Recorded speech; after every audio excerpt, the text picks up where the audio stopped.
The following is a special sports broadcast presentation of Talk Radio WRNR Martinsburg. Play ball! It's time for the excitement of American Legion Baseball featuring the Berkeley Post 14 Hornets. Today's game is brought to you by Patriot Fireworks, Ridgeway Mini Storage, Lawn Doctor of Berkeley and Jefferson Counties, Mountaineer Kitchen and Baths, Shenandoah Veterinary Hospital, Smallwood Small Insurance, Berkeley County Health Department, Trips Floor Sanding, and the Cider Press Restaurant at Taylor's Farm Market. And now let's go to the field and join our Talk Radio WRNR and TV10 broadcast team.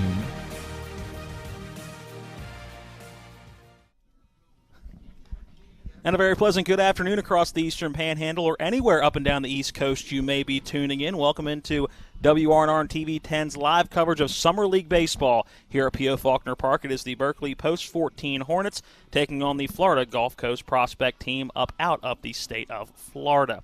For Talk Radio WRNR and TV10 Sports, I am Matt Crawford. To my right is Matt Miller. Spencer Dupuis is our on-site engineer. Donald Kenny is here running a camera. And Colin McLaughlin is back at the studio. Well, Matt, a game that we were told about really probably back in March or April this was going to happen. It's been one we've had circled since the official date came out. Trip Tobin, the manager of Berkeley Post 14, said, hey, this summer we're going to have this prospect team coming up from Florida. There is a West Virginia connection we'll get into here in a little bit, but this should be a heck of a ball game that we really want to make sure you guys can cover. It's going to be a doubleheader with the best from the Eastern Panhandle taking on some of the best high school, college, even halfway through college prospects from the state of Florida. And if you pay attention to baseball, especially in the high school and college age bracket, Florida has some pretty darn good baseball. Yeah, absolutely.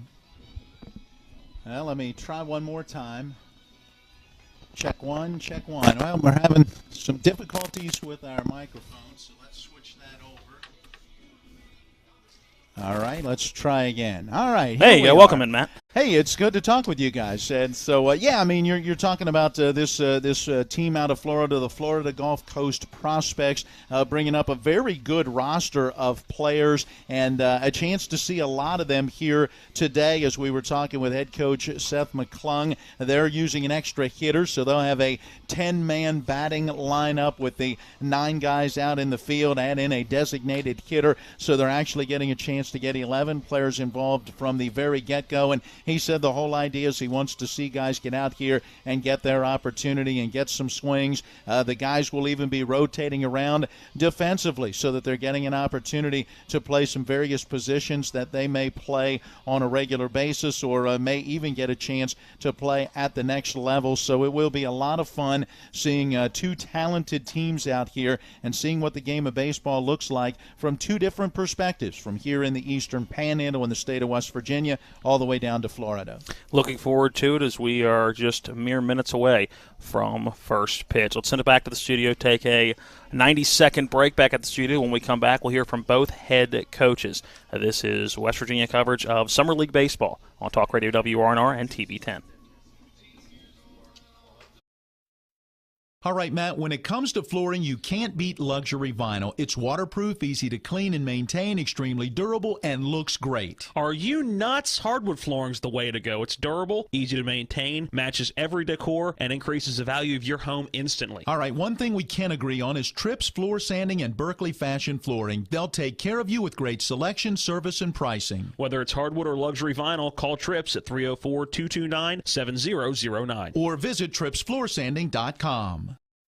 Whatever your celebration, take it up a notch with Patriot Fireworks. From novelties to mortars, Patriot has it all in 2 fully stocked, convenient locations. 67 Explosive Place in Bunker Hill or 4812 Gerritstown Road off I-81 Exit 5 Inwood. For the best selection of firework brands and varieties at fair prices, go to Patriot Fireworks, the oldest fireworks store in West Virginia, established in 1990. Check out their Facebook page or phone 304-229-3500 for Patriot Fireworks in Bunker Hill and Inwood.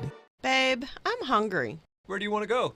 I don't know, you pick. Chinese? No, not feeling it. Mexican? No, we just had that over the weekend. You pick. Let's go to the Cider Press restaurant. They have a new smoker burger. I think you'd really like it. The Cider Press restaurant inside Taylor's Farm Market has what you're craving, where the food is fresh and you feel right at home. Exit 5 right off I-81 in Inwood or online at ciderpressdeliandgrill.com. Welcome back into P.O. Faulkner Park. It is American Legion Baseball. It is now time to hear from both head coaches, both of the Florida Gulf Coast Prospects and the Berkeley Post 14 Hornets. Matt, you got a chance to catch up with both of them earlier. Well, let's get it started with Coach Seth McClung. You mentioned earlier there is a West Virginia connection to this trip for the players out of Florida, and it is their head coach, Seth McClung, growing up down in Greenbrier County, went to Greenbrier East High School, stellar athlete in multiple sports, but ultimately baseball, the one that took him all the way to the major leagues. And so we got our conversation started by talking about the opportunity to bring his players here and what it means for these guys from Florida. Well, for me, I get to come home, which is it's great. Relive some of these Greenbrier East Spartan days, playing at some of all these old high schools, and just being blessed to come to a place and see Martinsburg looking as wonderful it does. I love to see how much the game of baseball has grown in the state. I mean, you see a lot of these parks that are coming up with some nice facilities, some people really pouring in to the community here and to these schools and to this sport. And it's great. For my kids here, it's kind of a life-changing experience for them. I mean, we're blessed to play in Florida, and there's just so much talent. And a lot of these kids are kind of getting overlooked down there, and we bring them up here where there's a lot of Division IIs. I mean, obviously you got the Mountain East Conference, and there's some other divisions in the school, in NAIA and Davidson Elkins, and there's a lot of schools up here that need some players, and they're able to kind of get that opportunity. Aside from that, we do things like we jump off rocks and rivers, and we climb mountains, and we do some really fun stuff that maybe us as West Virginians, we might take for granted because we do it all the time. But these kids here, it's like a wild, wonderful Disney World of sorts, if you will. So not only is it life-changing in the fact that these kids are getting some opportunities to play college baseball, but seeing different people, coming to a different place, eating a little bit different food, getting pizza rolls, these guys, things like that. For me, again, I'm loving going back to Kroger, but for these guys, they're able to come here and do some things that they've never done before, so they all kind of grow up a little bit. Did you play on this field as a high school player? Do you remember that? No, sir. I have not played on this field. We didn't quite. Martinsburg kind of far from Lewisburg, so I know we play each other in football a little bit, and I think it was the same result as it would be now, but not too much. I don't think we got to play Martinsburg too much. We did play Jefferson. I do remember playing Jefferson, and our babies are down there. Our younger guys are down in Jefferson today. And I said, good luck. I've never won a game down there, so I'm not even going to go coach that one. I don't want any piece of Jefferson High School right now. With the experience that you and your coaching staff have, not only at the college level but even into the professional levels, how important is that for these young players, the things that you can tell them and help them to develop? So we really hammered those little things. I mean, if you were in my dugout, you'd hear me correcting grammar. And I know it's funny, a guy from West Virginia correcting grammar, but it is true. It does happen. And that's what we're about. I always joke around and say, I don't have any major leaguers here, guys. And I said, feel free to prove me wrong.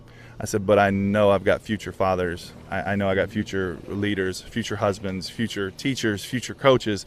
So what can we pour into you? And those aspects of being professionals, like with Coach Q and myself and Chris being around a long time, that's what we're building young men here. Is really what we do, and that's what our goal is. And through baseball, we're able to achieve that. Coach, thank you for your time. Hey, thanks for having me. There you go, Seth McClung, who is the head of this Florida Gulf Coast prospect team.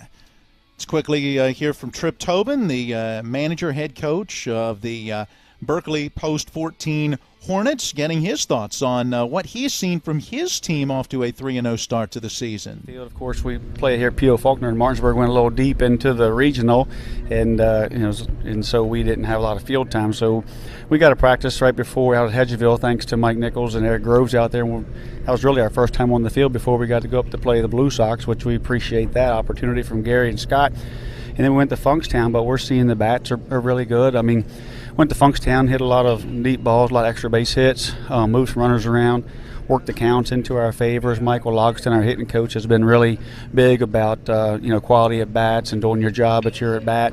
And so we came off of the Blue Sox game. It was a tight game. We were able to play a little small ball.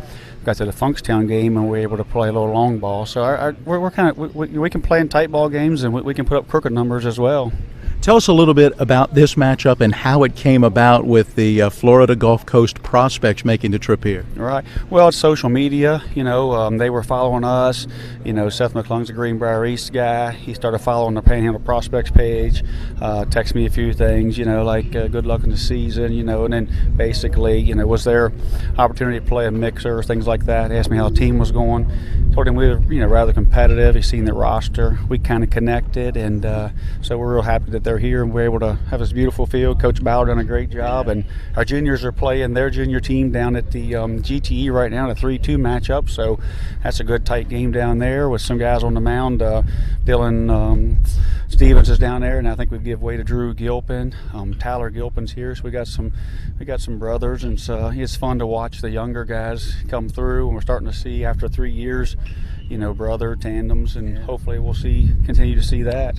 How much fun is competition like this when you see kids that are coming from another part of the country and be able to kind of see what talent you guys have? Well, it's really fun. I mean, our guys, spend all year long playing against each other, then they get in the dugout, they know each other. And down at Funkstown, even when we got there, a lot of those young men were on the Pony League World Series that Kyle West and a couple of guys from our area played with, so they knew them as well and kind of knew something. But this is all new. Mm-hmm. I mean, we don't know these guys at all. We don't have a book on them. We don't know really anything about them. We certainly know that they come from a baseball-rich area, and we just want them to know that the Panhandle is just as baseball-rich as they are. And I told our guys, hey, that they're going to be good, and that's what we put together a schedule to challenge these guys. I mean, we had some games. You guys did a game or two years ago where we kind of blew out a team, and that's just not good for anybody. So we want to play games. We want to be challenged. We're not, our win-loss record's not going to go down the Hall of Fame or anything, but our, the process and getting these kids better is where we're going to find that's where our season will be successful. Coach, thank you. Good luck. Mm-hmm. Thank you. And there you go. That is Trip Tobin with the Berkeley Post 14 Hornets. All right, let's go ahead and send it back to the studio, take one more 90-second break. When we come back, we'll get into starting lineups and the first pitch here at P.O. Faulkner. It is the Florida Gulf Coast Prospects taking on the Berkeley Post 14 Hornets. We're back after this. Heffley Motor Company, serving the Eastern Panhandle for over 17 years. Known for our wide variety of vehicles at great prices, we are the area's only pre-owned Carfax Advantage dealer. Save yourself time and money. Come see us. You'll be glad you did.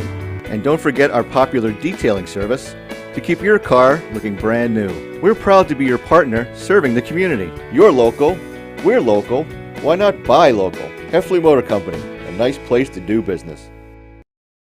At the Berkeley County Health Department, our motto is Prevent, Promote, Protect. Since 1935, our mission has been to provide clinical and environmental services to protect the health of the general public. We're committed to building public health in our community by offering a wide range of services, including blood pressure screening, breast and cervical screening, family planning, counseling, lab testing, and more. We perform health inspections to make sure the restaurants you visit are clean, and we prepare and coordinate plans to respond to all hazards. The Berkeley County Health Department, 122 Waverly Court, Martinsburg.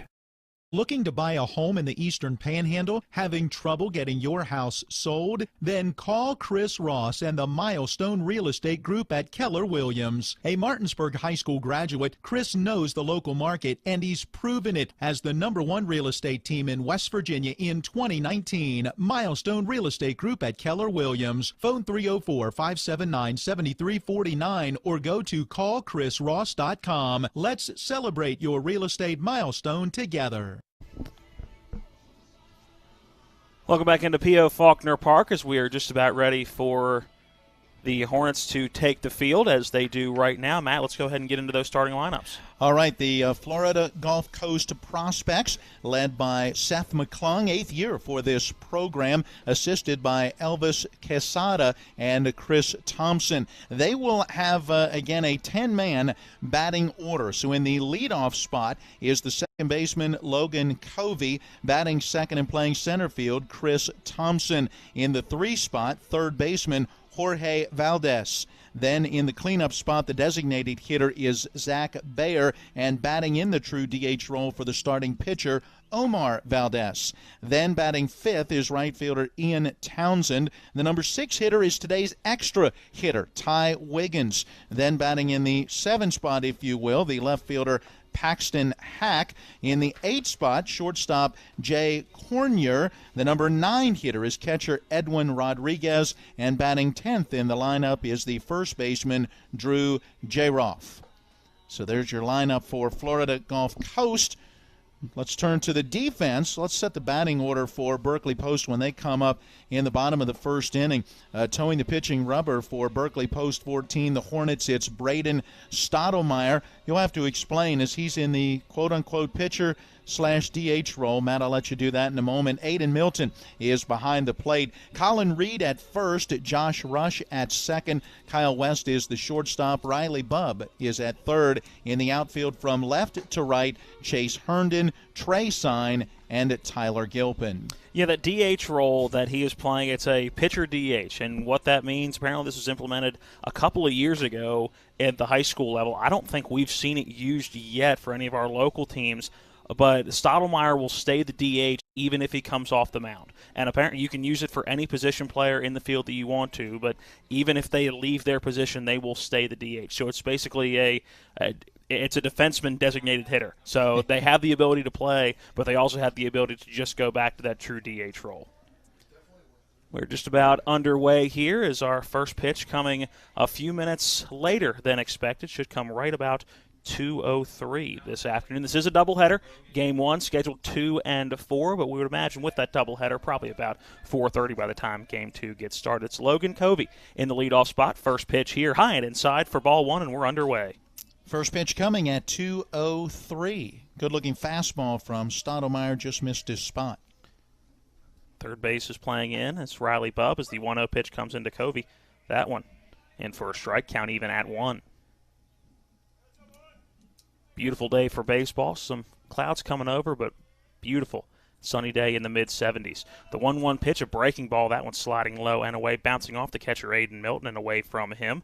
Count now 2 balls, 1 strike to Covey.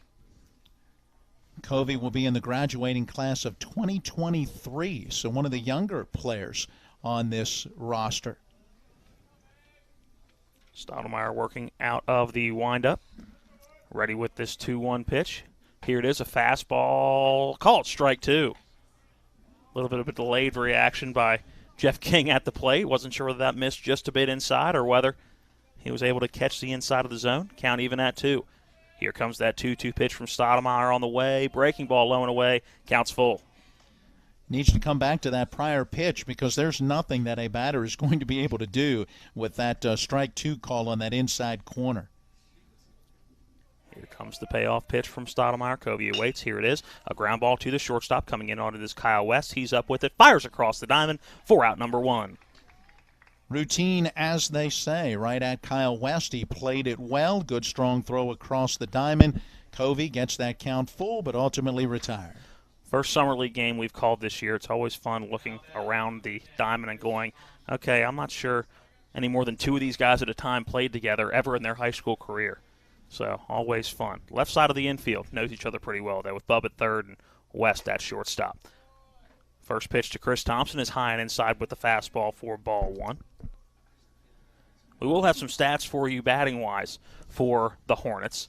No statistics so far for Florida Gulf Coast as the 1-0 pitch misses high and outside to Thompson, ball 2. We do know they come in 10-4-1 into this doubleheader.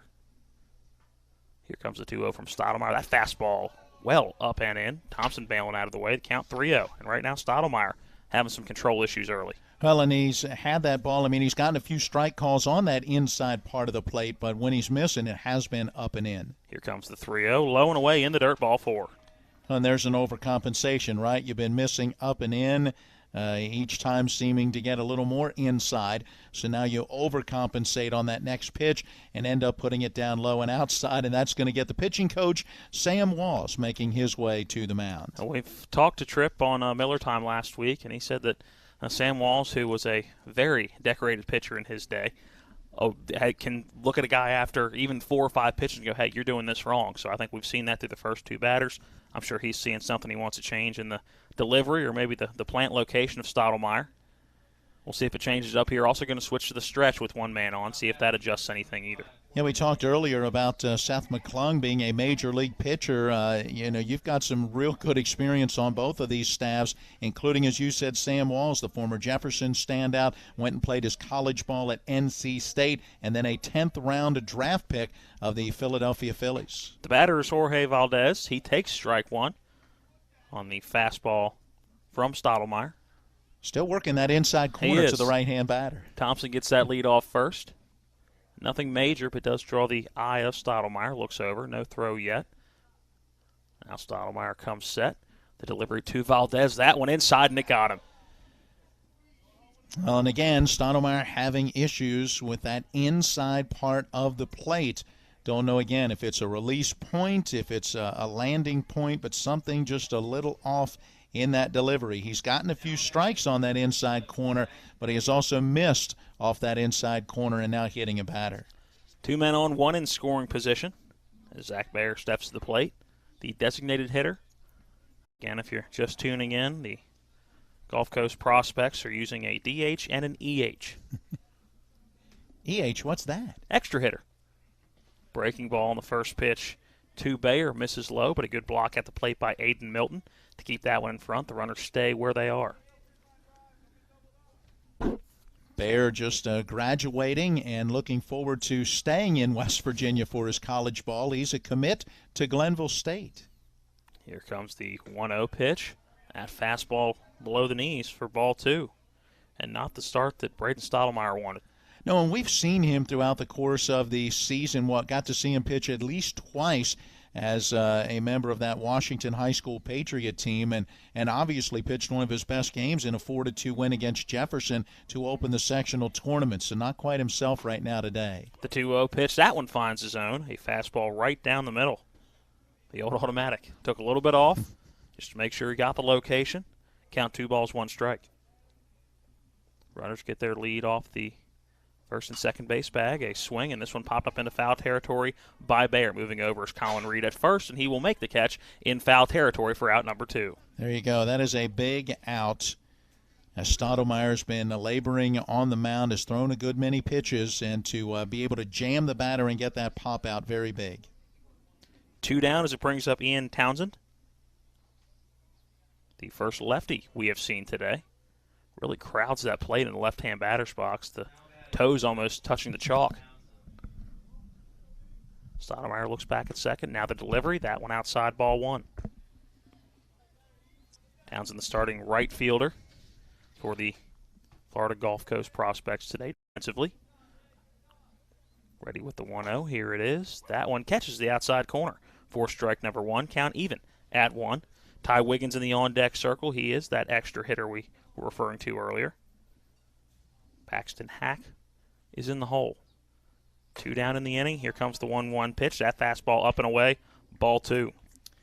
Both of these guys, Stottlemyre on the mound, Townsend at the plate, uncommitted yet, and still have some time. These guys just coming off of their junior years in high school. Stottlemyre, a couple quick glances back to second with that 2-1 delivery. A swing and a miss as Townsend took a big rip at that one. Yeah, not just any old swing. That was a huge cut. He was trying to take that one out of the ballpark. Stottlemyre a strike away from getting out of the inning while he struggled with control. What matters is no runs have come across to this point. Here comes the break-even pitch. That fastball off the plate, ball 3.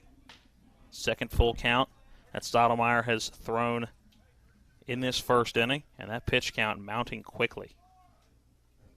A good idea after that huge swing and a miss at 1 and kind of down and in to work the outside edge, just didn't find the location. 2 outs, runner should be on the move with the pitch. Stottlemyre trying to get somebody leaning. Picks that front foot up and turns back to second. Nobody biting on the fake. So he'll toe that rubber again. Runners should be on the move, and they are with the 3-2 pitch coming in. This one lifted into right field. Moving over is Tyler Gilpin. Moving in on is the center fielder, Trey Sign. It'll be Sign calling off the right fielder, Gilpin, for out number 3. No runs come across in the top of the first for the Gulf Coast prospects. We'll see what the Hornets can do at the plate when we come back. Tied at 0. All right, Matt, when it comes to flooring, you can't beat luxury vinyl. It's waterproof, easy to clean and maintain, extremely durable, and looks great. Are you nuts? Hardwood flooring's the way to go. It's durable, easy to maintain, matches every decor, and increases the value of your home instantly. All right, one thing we can agree on is Tripp's Floor Sanding and Berkeley Fashion Flooring. They'll take care of you with great selection, service, and pricing. Whether it's hardwood or luxury vinyl, call Trips at 304-229-7009. Or visit trippsfloorsanding.com.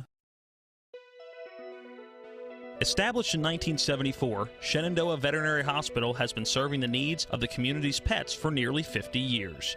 Our pets are an important part of our lives and deserve a lot of care and love. Trust Shenandoah Veterinary Hospital to help them live the happy, healthy, long lives each deserve. That's Shenandoah Veterinary Hospital, located at 1152 Shepherdstown Road in Martinsburg, or give them a call at 304-263-2112.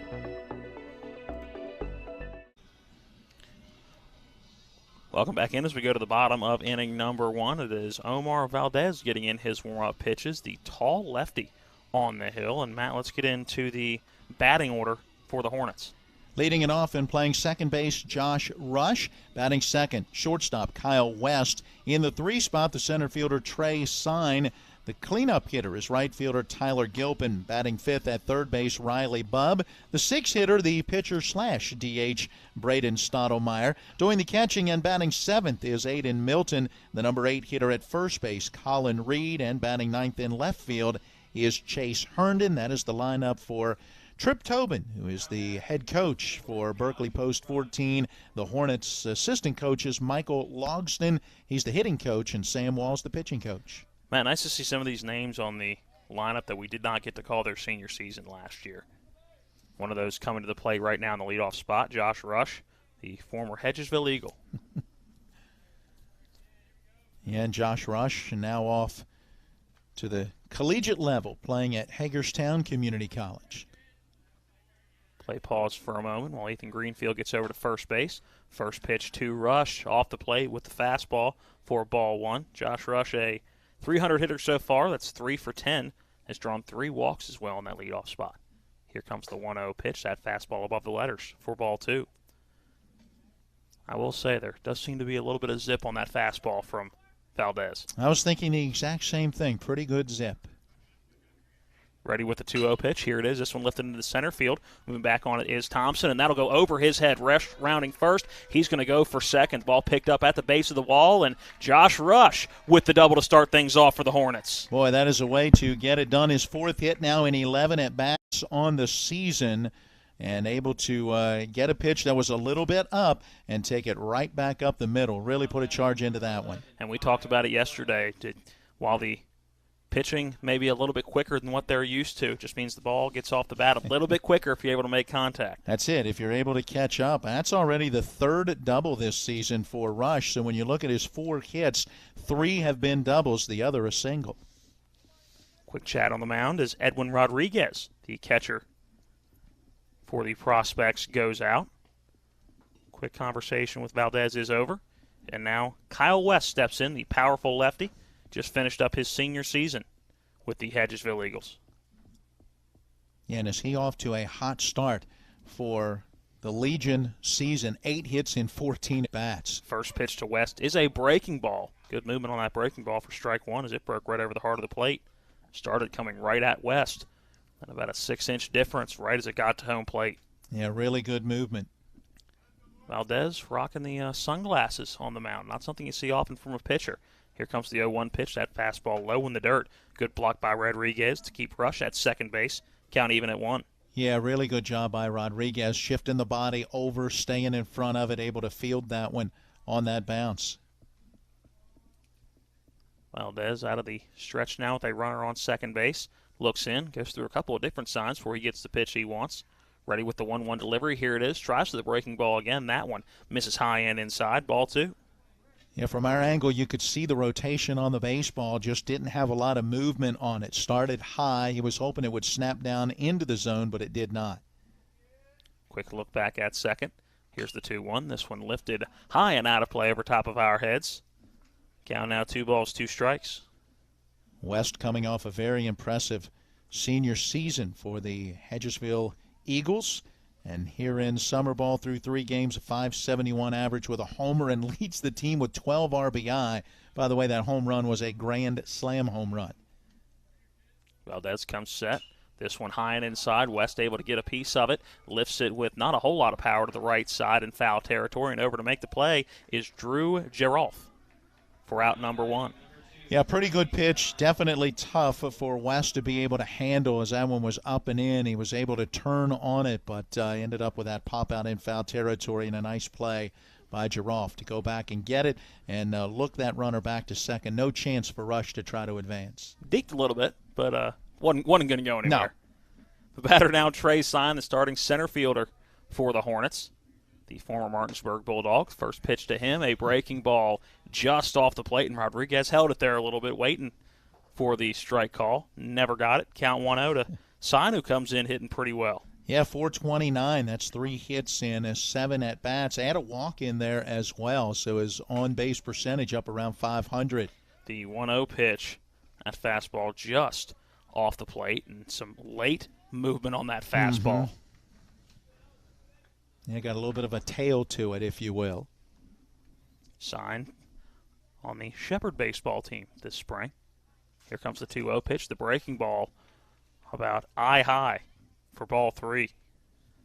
And you see the speed and the movement on the breaking ball from Valdez, but control-wise hasn't quite locked in yet.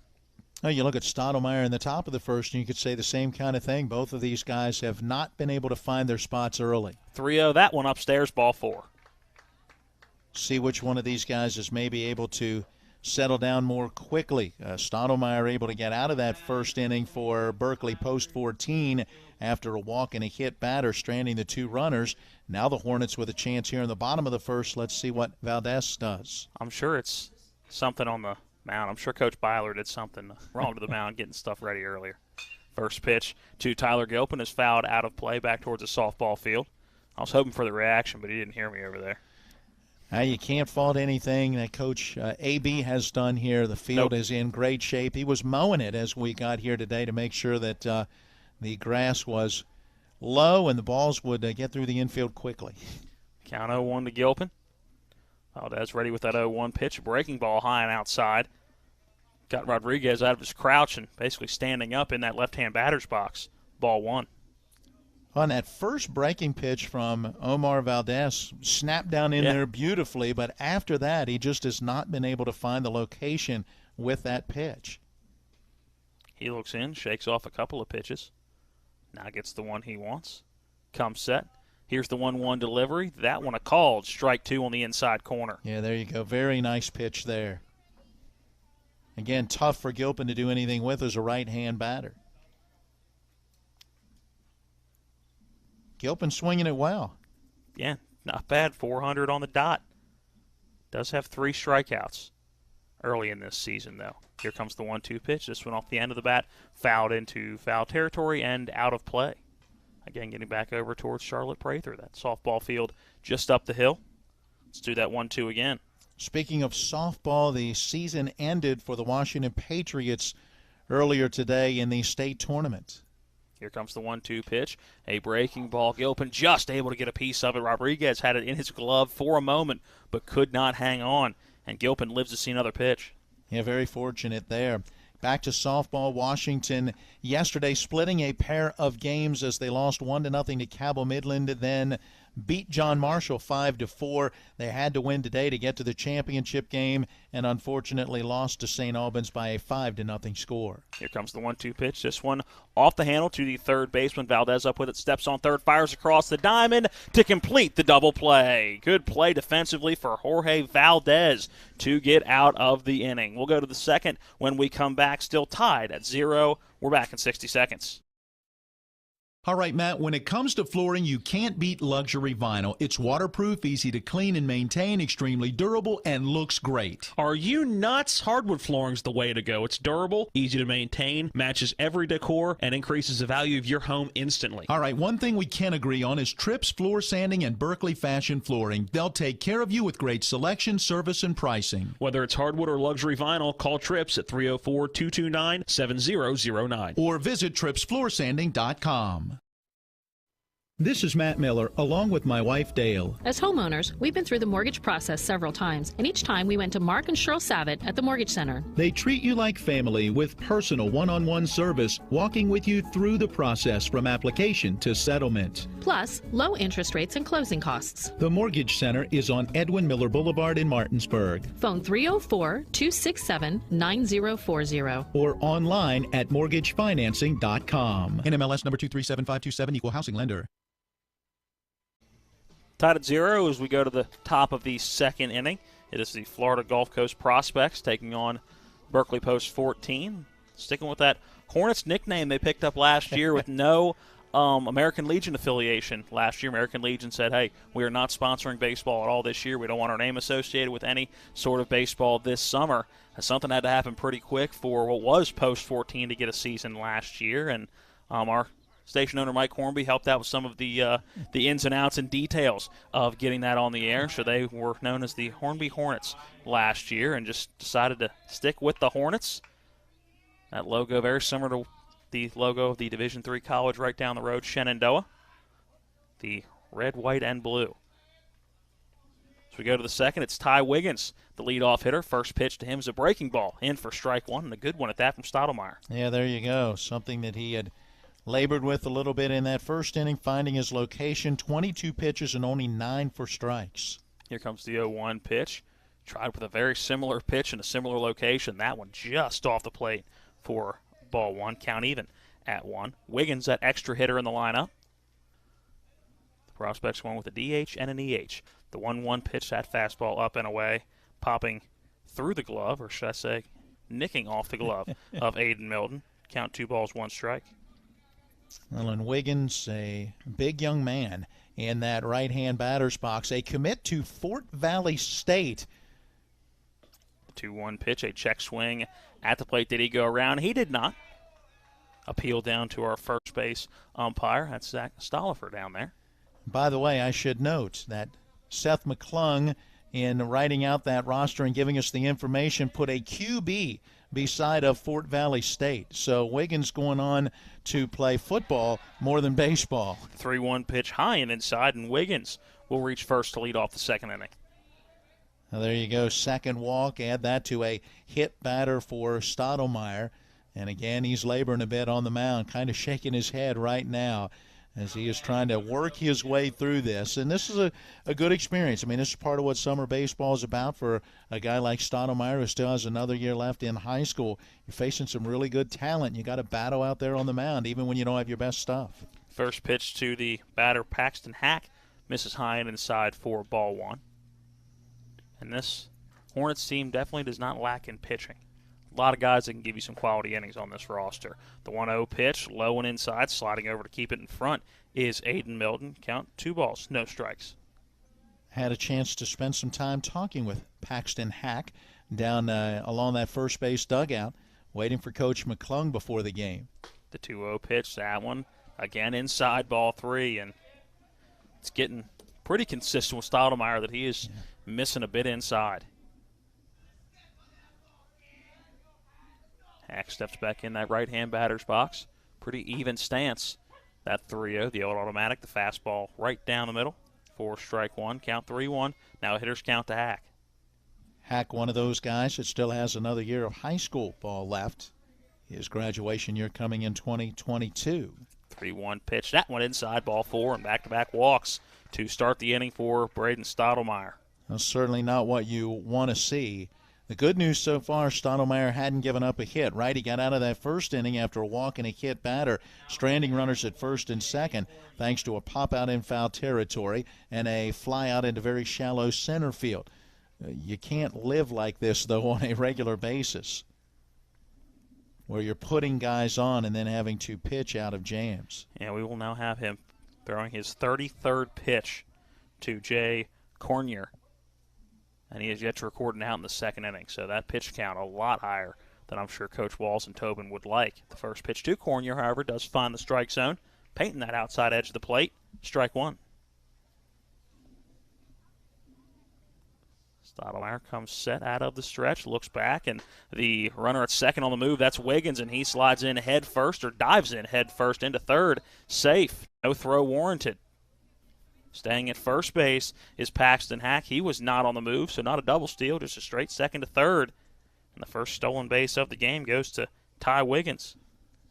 Well, and clearly something that he spotted in the delivery of Stottlemyre, maybe not paying much attention to him back there with runners at first and second, but as you said, he was kind of off on that first motion. The pitch missed at the plate, so the count's even at 1.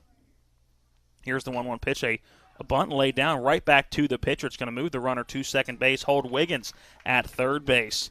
But Cornier is retired for the first out of the inning.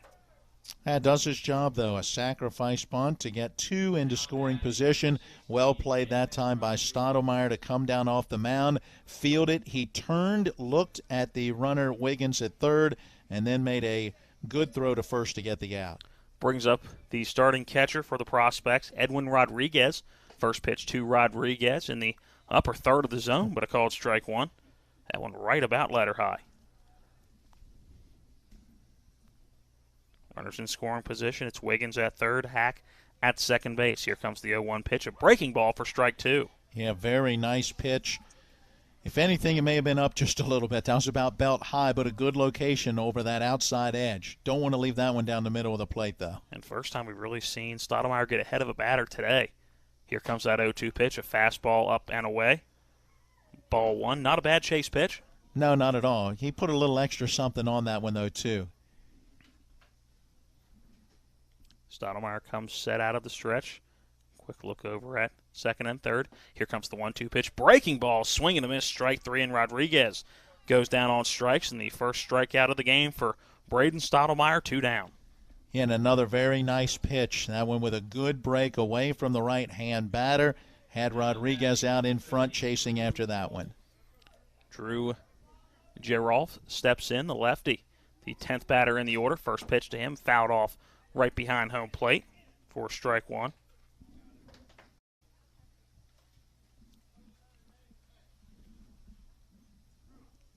If Stottlemyre can get out of this inning, you got to appreciate what he's been able to do, but at the same time, got to hope that he doesn't keep putting himself in the tough situations. No hits yet for this Florida Gulf Coast team, but yet they've had a bunch of base runners. Called strike 2. That one painting the outside corner once again. True Gerolf. And the second straight batter where Stottlemyre has done a good job of getting ahead of the hitter. Ready with that 0-2 pitch. Here it is. Fastball up and away for ball 1. Boy, does Gerolf crowd the plate or what?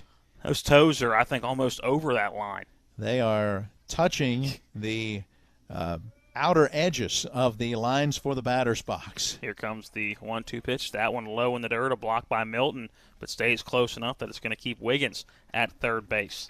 He chokes up on the bat by about an inch or so, especially now with 2 strikes on him. But you look at the hands and the elbows, they're over the inside corner of the plate. He's almost like daring Stottlemyre to try to throw inside. Where do a lot of lefties like it? Down and in. 2-2 pitch. High and outside for ball 3. Good battle by Gerolf. Stottlemyre looking to get out of this inning with the next pitch. Yep, absolutely. Gerolf not giving in, not chasing anything. Here's the payoff pitch on the 3-2. That one high and outside, ball 4. Very good at bat. 2 strikes in the first 2 pitches to Gerolf, he sees 4 miss the zone, and the bases are loaded as we go back to the top of the order. And again, they're loaded thanks to 3 base on balls in this half inning. A walk and a hit batter back in that first inning. It's Logan Covey. Grounded out to Kyle West at short. His first at-bat here with the bases loaded. First pitch is a breaking ball off the plate for ball 1. I got that one for a strike earlier in this half inning, but that one started a little too far out as it broke away and off the outside corner. Stottlemyre quickly into his next pitch. Here is that 1-0 pitch, and that's a fastball about thigh high for strike 1. Count now 1-1 with 2 down. Bases are loaded. No runs have come across yet for either team. The 1-1 breaking ball catches the inside corner for strike 2.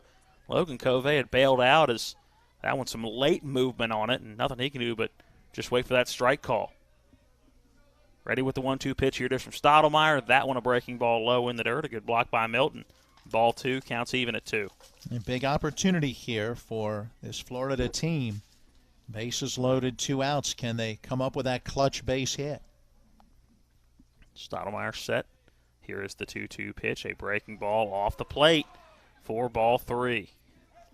Give Covey credit right there. Not chasing after that one. That was not a bad pitch. Again, he started it on that outside corner and then broke away off the plate. Runners are on the move on the 3-2. It's a bouncing ball to the left side of the infield. West up with it. It's got to make a good throw on the run across the diamond. It hits the dirt and gets by Colin Reed at first base. 1 run came in to score on the ground ball. Another one going to come in to score. That's Wiggins and Hack coming in to make the score 2-0 Gulf Coast Prospects. Yeah, and then you'll end up still with 2 in scoring position at second and third. That was a very, very tough play for Kyle West. Kind of slow roller, bouncer, if you will, in the hole between third and short. No chance for Bub to move to his left and get it. And West has all his momentum going away from first. Just couldn't quite get enough on the throw, and Reed couldn't dig it out. Brings up Chris Thompson. First pitch to Thompson's a fastball right down the middle for strike 1.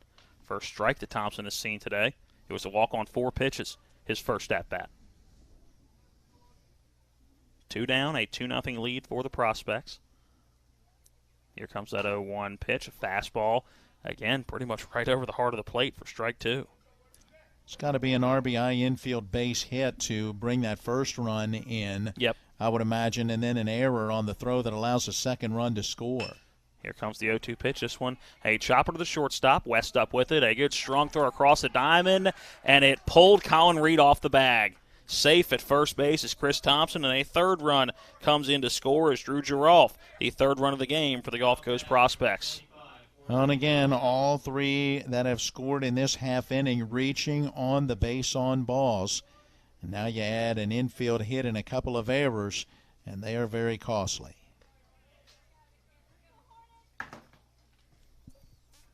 So now runners at the corners.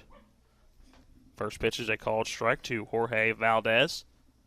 Little bluff at first base by Covey. Or make that by Thompson. Covey now at third. Valdez stands in the back of that box, a somewhat open stance, drives this one right back up the middle, goes off the leg of Stottlemyre. He comes off the mound, throws over to first, and that one going to get by Colin Reed. A 4th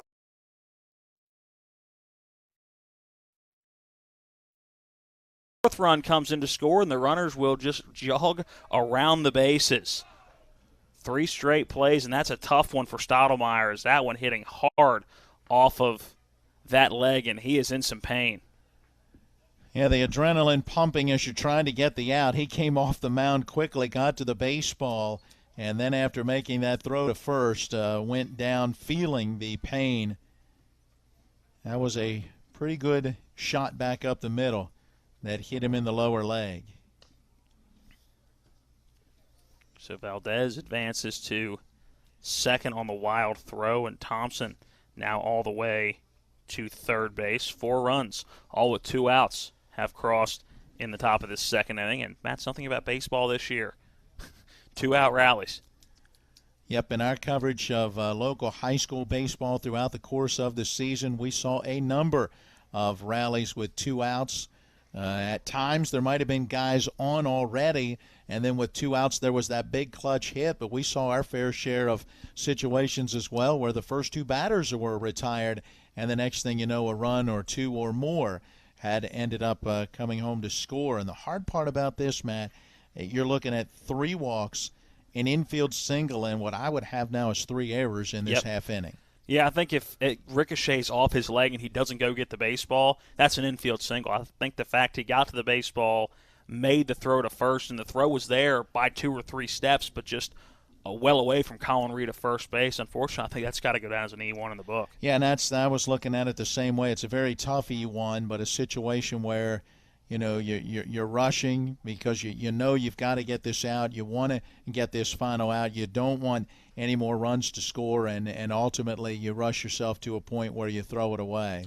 Well, it looks like we may have somebody coming in. Not sure if it's a pitcher or if it's a substitute. No, it is a pitching Okay. change. I could see the motion from Tripp Tobin and also from Ethan Greenfield, who was out there, that Stottlemyre is not going to continue in this game. He is up and able to walk, but very gingerly and being helped off the field. So we'll have a new pitcher taking over for the Hornets. As he gets in his warm-ups, it looks like, is that a 13? It is. Thomas Budka coming in, going to be the next pitcher. Well, he gets in his warm-up tosses. Let's send it back to the studio, take a 1-minute break. It is the Gulf Coast Prospects leading Post 14, 4-0.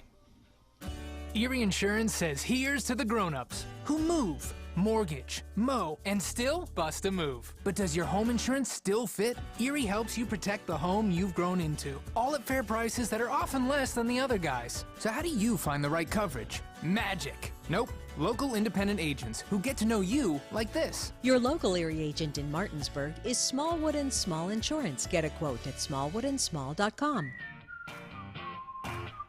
Erie Insurance. Ridgeway Self-Storage in Bunker Hill has the space you need for all your belongings. Their small, medium, and large size units are temperature controlled with drive-up access. Units are located in a fenced and gated perimeter and monitored by security cameras. There's also space to park your RV, boat, or car. Call now at 304-507-3952 or go to ridgewayselfstorage.com to get more information and check out the affordable rates. That's Ridgeway Self-Storage at 63 Explosive Place in Bunker Hill. Welcome back in. 2 outs in the top of the second inning as Thomas Budka gets in his warm-up pitches. It is a exit earlier than expected for Braden Stottlemyre. He leaves with what looked like a lower, or we know was a lower body injury. The baseball right back up the middle, hit by Jorge Valdez, ricocheting off of the leg of Braden Stottlemyre, and he's going to have a seat for the rest of this one. You can tell Matt's affinity for hockey with the lower body injury reference. Well, I don't know if it's a knee, if it's a calf, if it's a thigh, so I'm just going with lower body here. As it now turns into an Eagle infield. Aiden Milton behind the plate. Now Thomas Budka on the mound. Riley Bubb at third base, Kyle West at shortstop, Josh Rush at second base. The odd man out is Colin Reed at first base. Yeah, he is the Washington Patriot, and Stottlemyre has some ice, it looks like, on the lower left leg. Looks like down very low on the shin. Trying to see as he's kind of moving that ice around right now. But definitely a shot that will leave him feeling it for a few days, I'm sure. 2 outs as 4 have come across the plate to score in the top of this second inning for the Gulf Coast Prospects. The batter now is Zach Bayer. He stands in. First pitch from Budka is a fastball for strike one. And still 2 in scoring position, so Budka comes in a tough spot. Out of the windup with nobody really being able to advance on a pitch. Here comes the 0-1. That's a fastball for strike two. Yeah, very good looking pitch. Here comes the 0-2 pitch, a breaking ball. That one low. Milton able to keep it in front for ball one. Bayer, his first at-bat, lifted one into foul territory. Reed went over to make the catch at first base. Budka ready with that 1-2 pitch. That one above the letters for ball two. Ian Townsend is the man in the on-deck circle right now, hoping to get an opportunity with some men on here as this rally continues. The 2-2 pitch, a breaking ball low in the dirt, skipping away from Aiden Milton. Took him a little bit to find it. It had gone about 7-8 feet to his left. Good communication in the infield and the dugout. Keeps the runners where they are, but now a full count. Now first base is open, not that you want to load him, and if you look, Townsend would be the 9th batter to come up in this top half of the second. Here comes the 3-2 pitch. Check swing at the plate. Didn't go around on a ball above the letters for ball four. On another walk, and that has been the story so far for Berkeley Post 14 pitching. Stottlemyre ended up walking for and hitting a batter with a strikeout, a hit.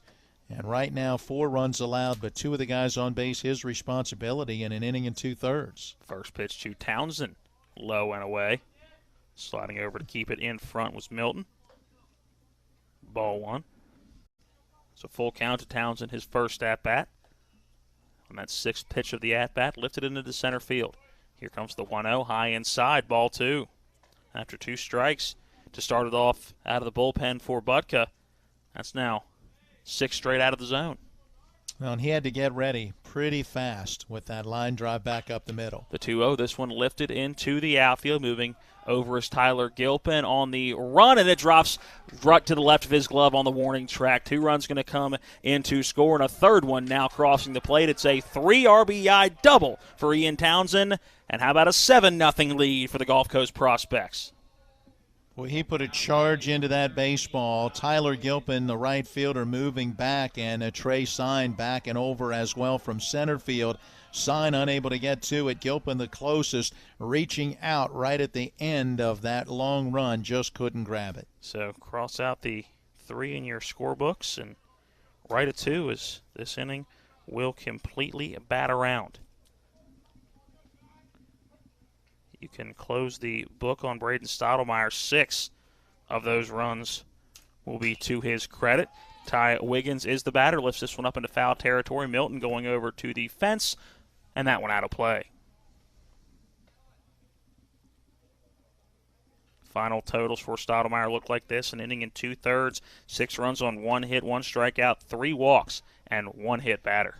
Make it 4. 4 walks, right? And a hit batter, or 3? It should be 3. All right. 2 this inning, 1 the first inning. I am looking at it, making sure. No, he had 3. Don't forget the extra hitter in your spot. You're right. In your box, yeah. That was my... You are right. Now used to that 10th spot. Wiggins swinging on the 0-1 pitch, a high chopper to the pitcher Butka. He tosses over to first to end the inning. 7 come across to score for the Gulf Coast Prospects. We'll go to the bottom of the second when we come back after this 60-second break.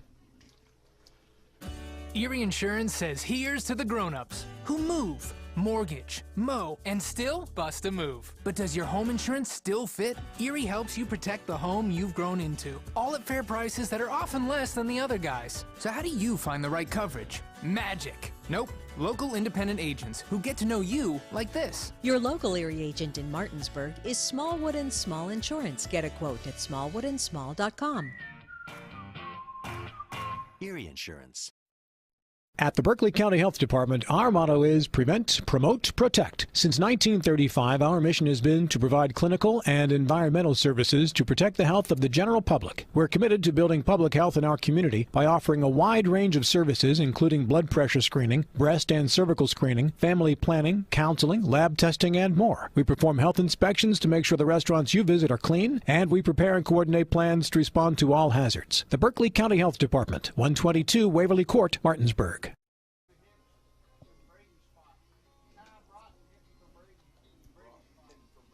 Welcome back in as we get some substitutions, as I believe it was Ty Broughton is going to hit for Braden Stottlemyre's spot, as Stottlemyre was the unique pitcher DH today. I was looking forward to seeing how that one was going to play out the rest of the game.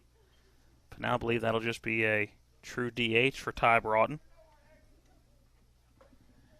So he must be batting then for now pitching Thomas Butka. Yep, because Butka not in that starting lineup. It's Riley Bubb leading things off in the bottom of the second. First pitch from Valdez, just outside ball 1.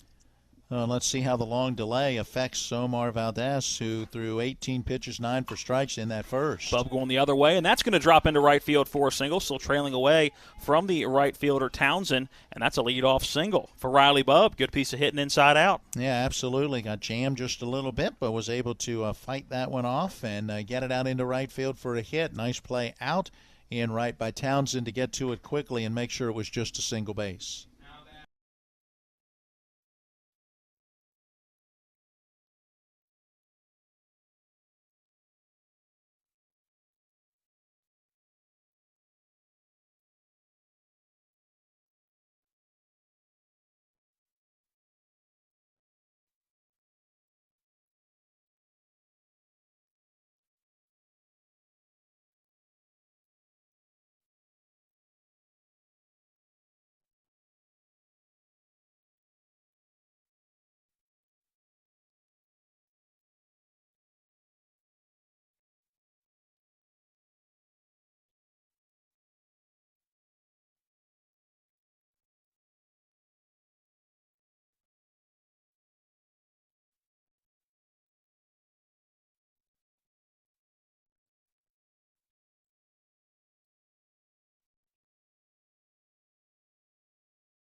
Muscle it out into shallow right field. So that base hit, the second of the inning and the third of the game now for the Berkeley Post 14 Hornets.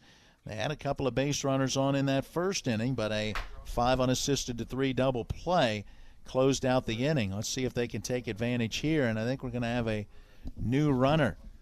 And that will be Brendan Kerr out of Washington High, who will serve as the runner at first. I'm assuming that's considered a courtesy runner in this situation for the catcher. Should be. I think those rules switch over to Legion rules like they do for high school.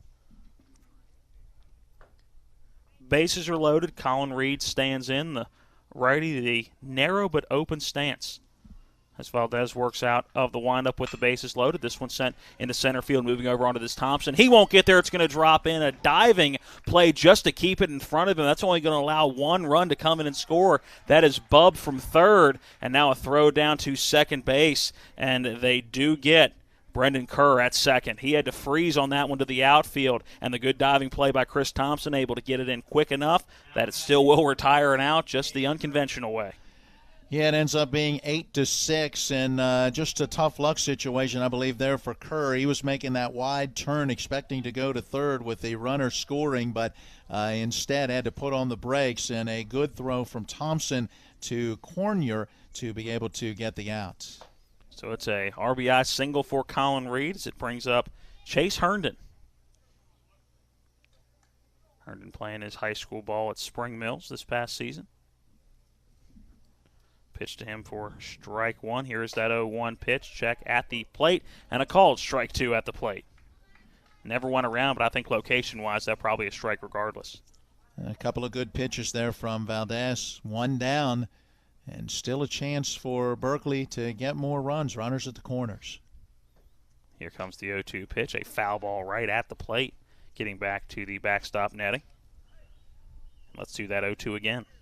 These two programs meeting on the younger level, the 17U teams, and they've already gotten game one in. They started a little earlier than we did here, and it was Florida Gulf Coast Prospects with a 10-6 win over Berkeley Post 14 on the junior level. The 0-2 from Valdez, low in the dirt, a block by Rodriguez, skips away from him about 8 feet down the first base line, freezes the runners where they are at the corners. Again, that's Broughton at third and Reed at first.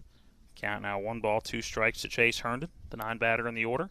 On deck circle is back to the leadoff spot with Josh Rush, who had a double his first at-bat.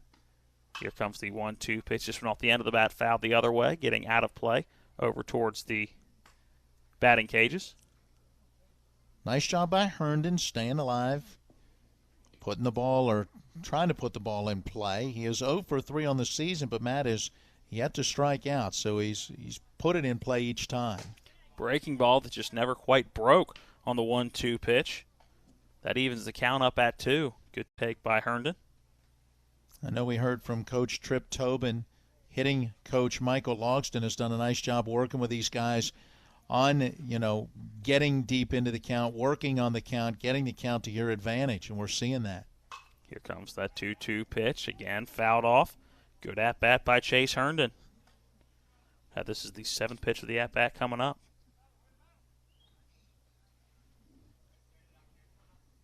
Valdez using some dirt to get a little grip on that baseball. No sticky substances. Just ask Max Scherzer. Boy, was that fun last night. Oh, what a fiasco that was between the Nats and Phillies last night.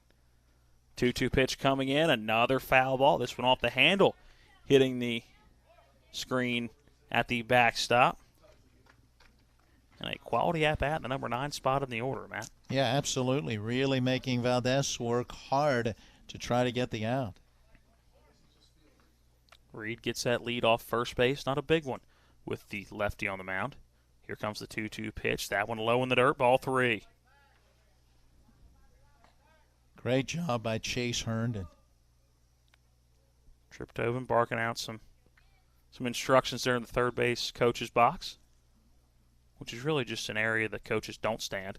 On the move with the pitch is Colin Reed. This one sent the other way as the shortstop was covering the bag, and that's in for an RBI single. Reed going around second towards third. A play at third, but he's in there safely, bouncing away from the third baseman. No cutoff man. That will allow Herndon to advance from first to second. So now 7-2 as the Hornets have played at 2 here in the bottom of the second inning. Yeah, great job on the hit and run, with the runner taking off and the shortstop moving over where he could cover that second base bag should a throw come out. A great piece of hitting as Herndon went right into that vacated spot and sent it out into left center field for the RBI hit.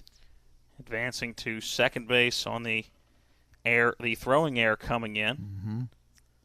Was wondering if there's a little more speed at third base. You wonder if Tripp Tobin maybe tries to send him from third, and nothing taken away from Colin Reed, as he did go from first to third on that base hit into left field, but probably not going to have the speed to get from third to home on a ball that close to third base.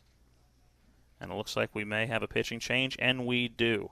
While our new pitcher gets in his warm-up tosses, we'll figure out who it is and come back and give you the rest of inning number 2. It's 7-2, the Gulf Coast Prospects leading post 14. We're back after this 60-second break.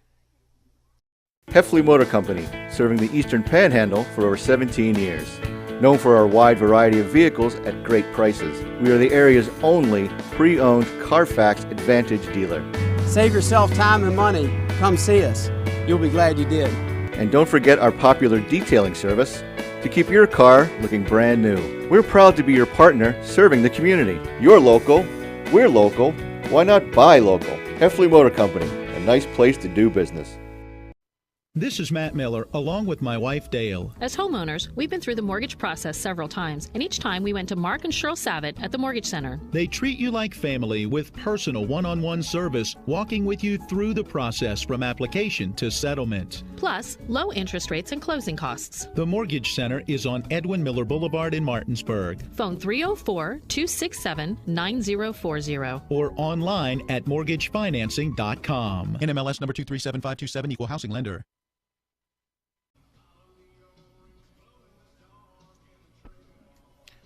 It is Tate Grand getting in his warm-up tosses. Omar Valdez going an inning and a third. Can't give his total runs so far. There's a couple on the bases. Still would be his credit. 4 hits he gave up, walking 2, and no strikeouts. Didn't see any other defensive swaps. I believe this is just pitcher for pitcher. That's the second inning. The bats have come alive for both squads. Yeah, and when you look at the top half of this second inning and the 7 runs scored by Florida Gulf Coast, a lot of that came as a result of walks and then misplayed balls by the Hornets. You're talking about just 2 hits, but 3 errors and 4 walks in the half inning. Here in this bottom of the second so far, the 2 runs for the Hornets for Berkeley Post 14, they've put the bat on the ball. There was just 1 walk. We have had 1 throwing error to advance a base runner, but otherwise it's been putting the bat on the ball, as there have been 4 singles in the half inning, including RBI hits from Colin Reed and from Chase Herndon. And now you got 2 in scoring position as you turn the order over to Josh Rush. Rush already a double in the game today. A deep shot to center field in the bottom of the first inning. And I think Thompson is backed up a few steps in center field, remembering that first at bat. Yeah, pointing over towards right field, saying, hey, heads up your way too. Grand out of the stretch. First pitch to Rush, low in the dirt for ball 1. Real compact type of wind-up and delivery for Tate Grand. Works from the first base side of that pitching rubber, does the right-hand pitcher. Runners get their lead off second and third. Pretty decent leads for both, as the third baseman playing in and the shortstop and second baseman both playing their defensive position, not holding the runner at second on. The 1-0 pitch to Rush, a fastball right down the middle. As Herndon not being held on at all, as I just mentioned. It is Colin Reed at third base. When starting to blow a little more consistently towards right field, maybe a little bit in from the outfield as well. A bright sunny day here at P.O. Faulkner Park. The 1-1 pitch, that one off the plate for ball 2.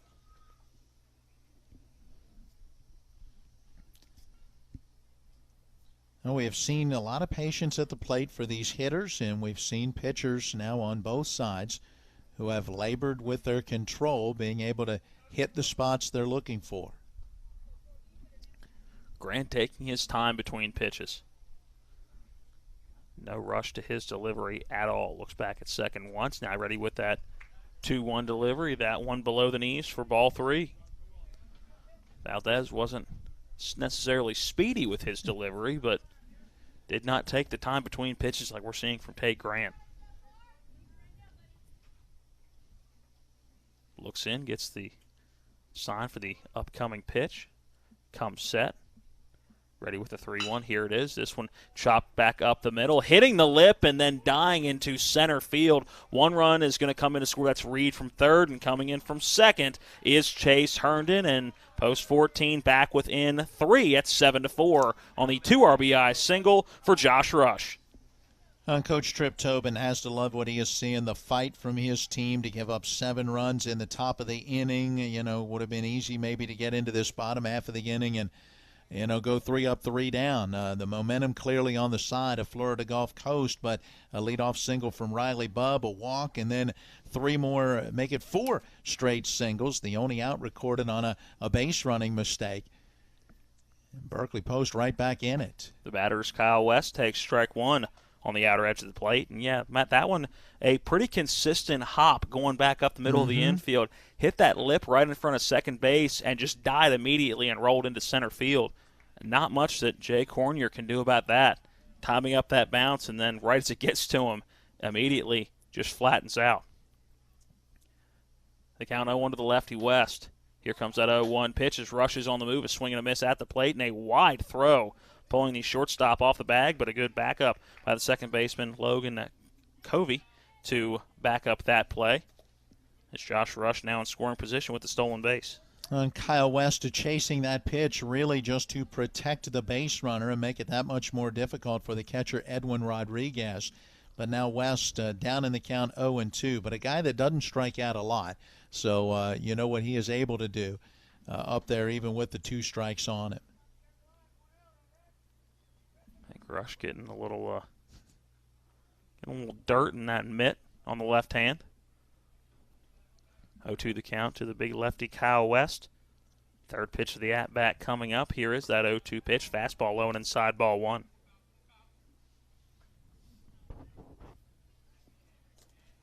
And you can close the book now on Omar Valdez as the starting pitcher, responsible for the 4 runs on 5 hits in an inning and a third with no strikeouts and 2 walks. Grand looks back at second a couple times. Ready with that 1-2 delivery. That one low and inside, bouncing, and immediately reading that one down was Josh Rush. He's at third base. Yeah, that was a great read, as you said. Took off immediately. And a pretty good eye there by West, and pretty quick feet to get out of the way. That one down and in. I wondered how he didn't get hit by that one.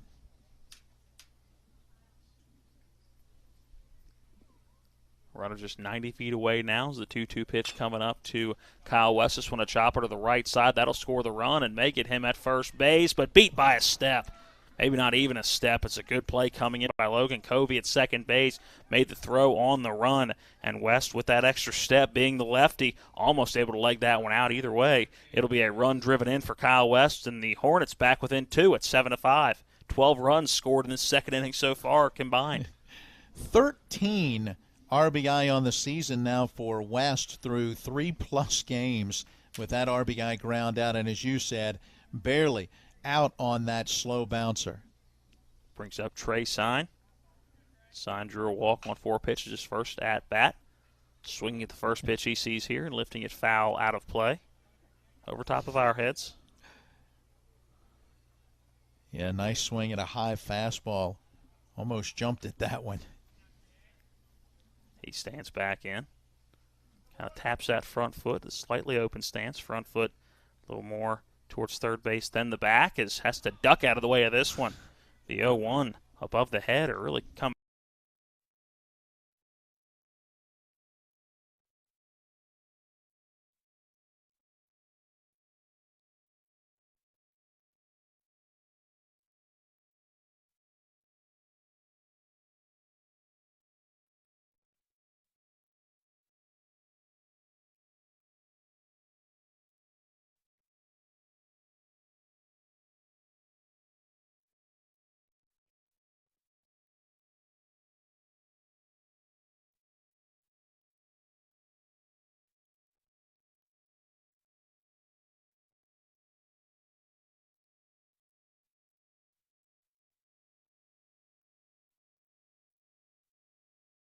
The head of Trey Sign.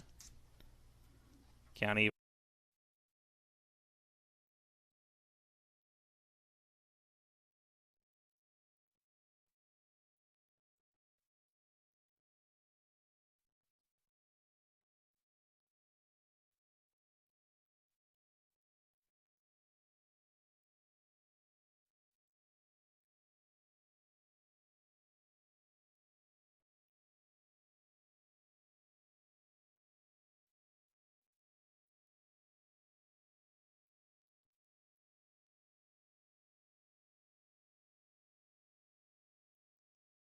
Quick lead for Trey Sign as the first pitch to Gilpin off the plate for ball one. Well, and Matt, back to that double play the last time Gilpin was up. That was a very nice play by Jorge Valdez. He got a little bit of an in-between hop as he came in for it and moving over towards the bag, but was able to play it well in turn two.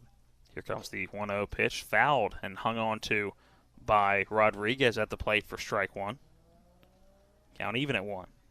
Ninth batter to hit in the half inning after 10 came to the plate in the top of the inning for Florida Gulf Coast. It was 11 came, didn't they?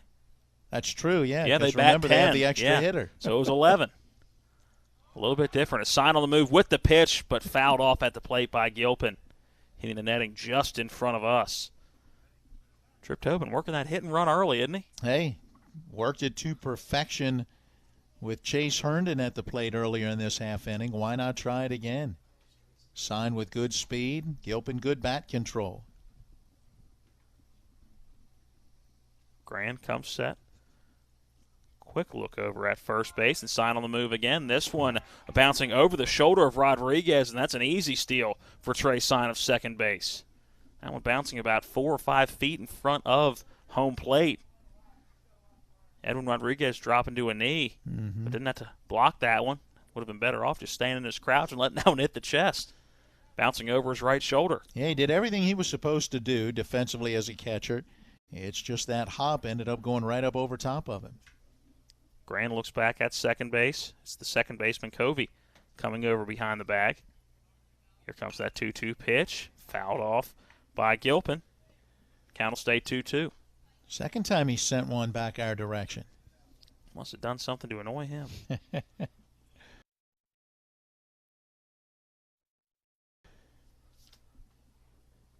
Good at bat. We've seen some really good at bats in this half inning, including Herndon's 10-pitch at bat earlier. Grand looks back at second a couple of times. Now ready with that 2-2 delivery. Here it is, and once again fouled off. And that is the third one that I'm pretty sure if either one of us had a glove, we would have caught without moving from our seats. So he's right on that pitch, just slightly underneath of it, because we're just a little off to the right side of the home plate area. And so, you know, if he can get that bat on it, a ball like that's going right back up the middle. Again with the 2-2, here it is from Tate Grand. That one high, getting over top of the head of the batter, Gilpin. And now at third base is Trey Sign as he was on the move. I believe that's where I should come in with the line just a bit outside. Your best, Bob Euchre. And now we will have a visit to the mound. Yeah, Coach McClung coming out to talk things over with Tate Grand. You think McClung has a good idea of what he is doing? Pitched in the big leagues from 2003 to 2009, spending those years with the Tampa Bay, then Devil Rays. They've since dropped the Devil, and now they're just the Rays. Also with the Milwaukee Brewers.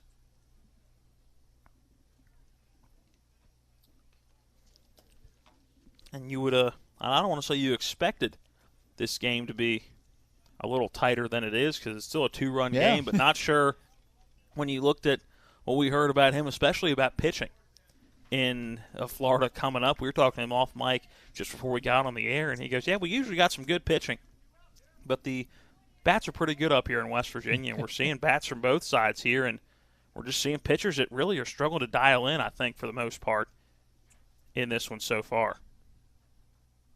Here comes the 3-2 pitch. That one low in the dirt, ball 4. And Gilpin reaches on the 2-out walk, and back-to-back batters have been walked from Tate Grant. 4 walks in the ball game now for Florida Gulf Coast pitching. 4 walks and a hit batter for Berkeley Post 14 pitching. So a lot of free bases so far in this one, and give both teams credit. They're taking advantage with the hits and putting the ball in play with the score at 7-5. Right now, Florida in the lead. Riley Bubb is the batter with runner on the corners. Immediately on first movement, going to make his way to second base. No throw. He's in standing up. I think everybody who was here knew he was going on first movement. Absolutely. Get him into scoring position. Count 1-0 to Bubb as that one missed. He stands back in awaiting that 1-0 pitch. Now some more action going on down the right field line in the bullpen. Here comes the 1-0. That one high inside, and Bubb squatting out of the way. Numbers on the backs of the jerseys for Florida Gulf Coast. So didn't quite see as he was walking down who the pitcher is that's beginning to loosen. It's a lefty. It is, with a lot of hair coming out of the hat. 2 down, 2-0 count to Riley Bubb, the second time he has hit this inning. Led the inning off with a single. Since then, 5 runs have come around to score. A swing and a miss on the 2-0. Count out 2 balls, 1 strike. That was Bubb's 7th hit so far this Summer League season. He's now 7 for 13. Had a very, very good high school year with the Hedgesville Eagles as well. Just kind of carrying it over now into the summer. Here comes the 2-1 pitch. A swing and a miss. Strike 2 as he chased that one. What looked like up in the zone just a bit. We're almost getting away from Tate Grant, and that may have been another run. Able to reach up and grab that one. Grant looks in, gets his sign. Ready with the break-even pitch. Here it comes. This one lifted into foul territory, moving over onto this Girolf, and he will run out of room as that one a foul ball out of play. Staying in the complex, nobody having to hop a fence. Let's do that 2-2 again.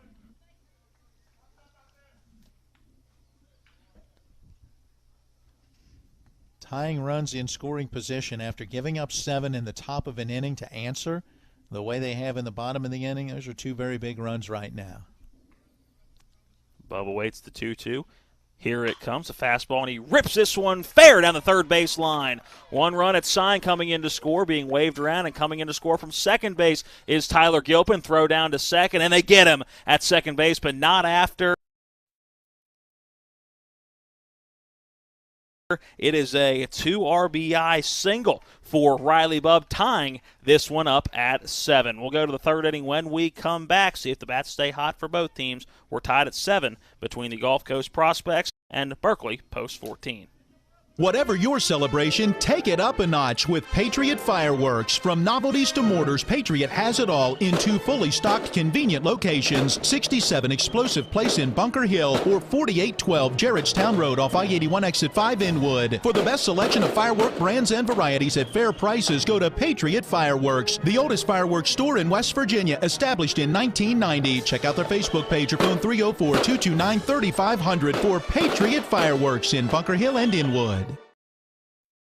All right, Matt, when it comes to flooring, you can't beat luxury vinyl. It's waterproof, easy to clean and maintain, extremely durable, and looks great. Are you nuts? Hardwood flooring's the way to go. It's durable, easy to maintain, matches every decor, and increases the value of your home instantly. All right, one thing we can agree on is Trips Floor Sanding and Berkeley Fashion Flooring. They'll take care of you with great selection, service, and pricing. Whether it's hardwood or luxury vinyl, call Trips at 304-229-7009. Or visit tripsfloorsanding.com.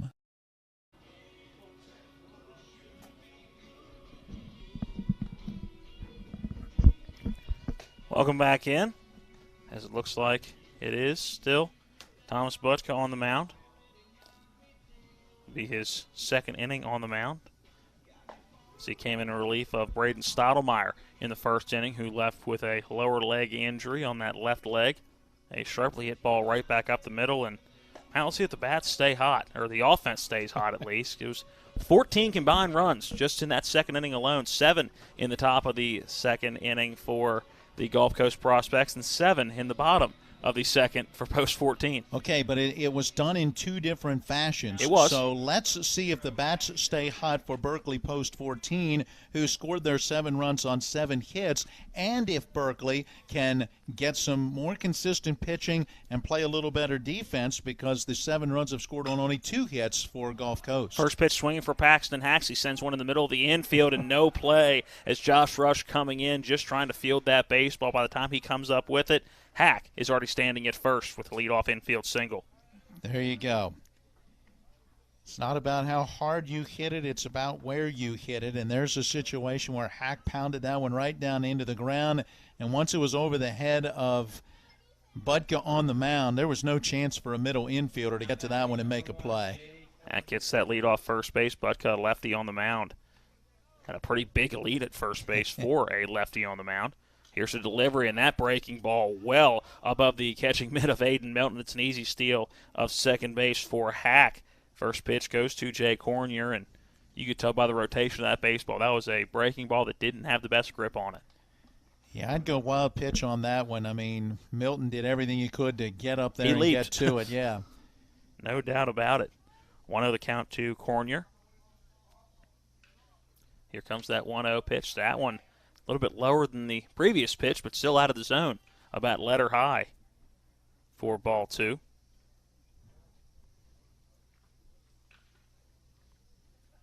Some hitting going on in the cages down the line. I kept hearing the crack of a bat and going, nobody's swinging here. 2-0 pitch. That one high and away for ball 3. Yeah, an opportunity for guys to get a few swings in the cage and foul territory or, well, out of play down that left field line. Here comes Budka with the 3-0 pitch. That one below the knees, ball 4.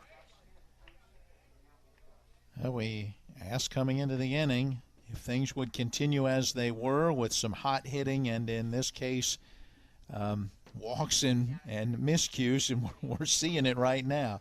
An infield base hit and a base on balls, and the first 2 are on.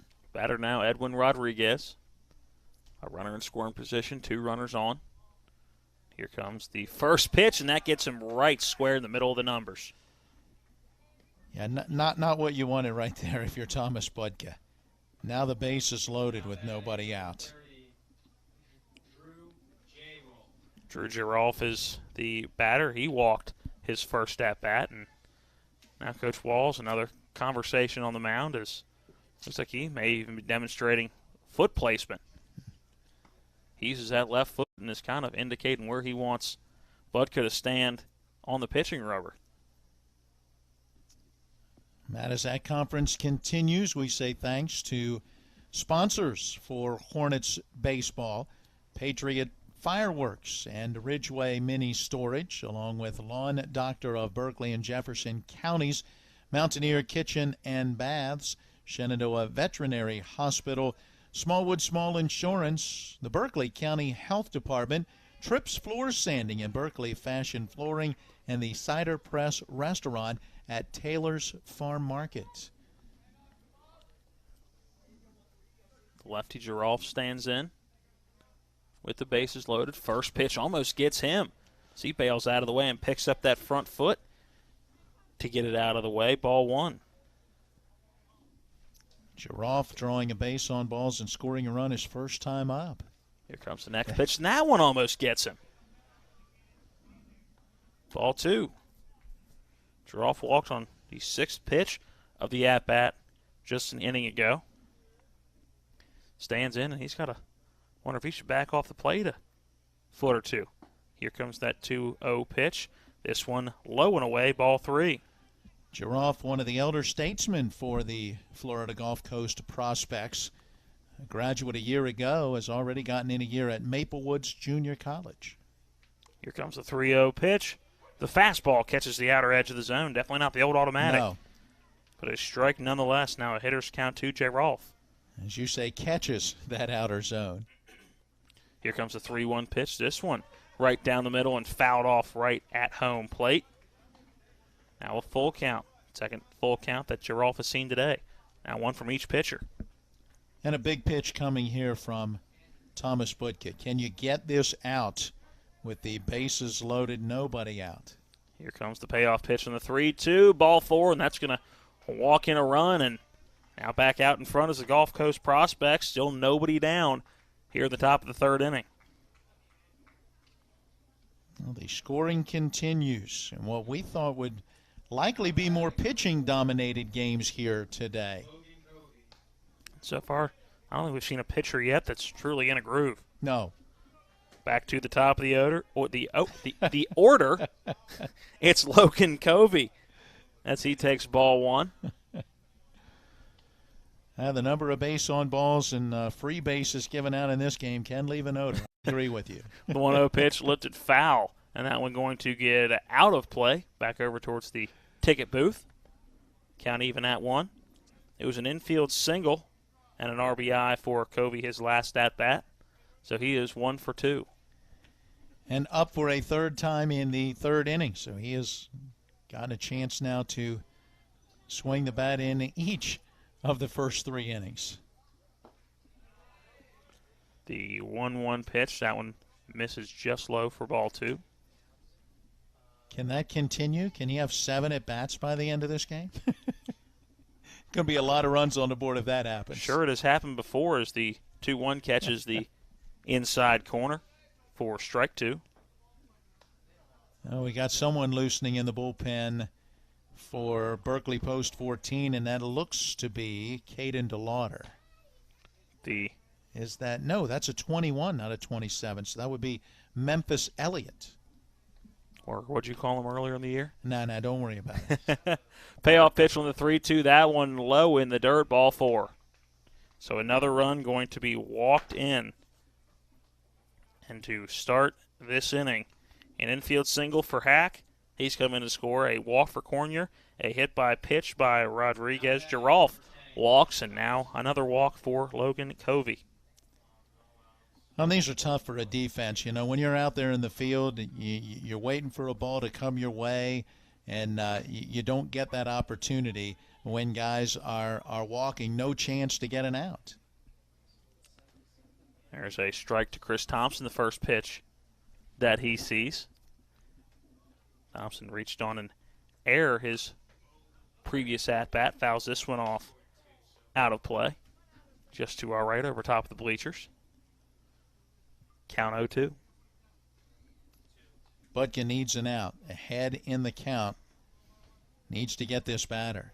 Here comes the 0-2 pitch, a breaking ball. This one a chopper, bringing Budka off the mound. He is going to go home and airmails Aiden Milton at the plate. It's still going to allow 1 run to score, but that's going to go off the air from Thomas Budka. That were nowhere near Aiden Milton coming in as he came off the bag to field that one.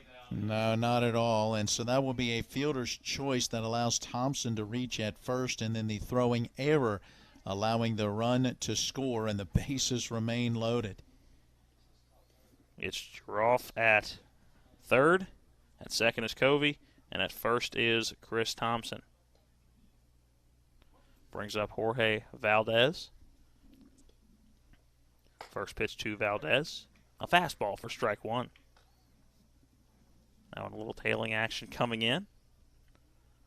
Just below the letters on the outer edge of home plate. Out of the windup, here comes the 0-1 pitch. This one finding the inside third of the zone for strike 2. Well, we've been here before. The 2 strikes just can't seem to get the out. Ready with that 0-2 pitch. Here it is. That one off the plate for ball 1.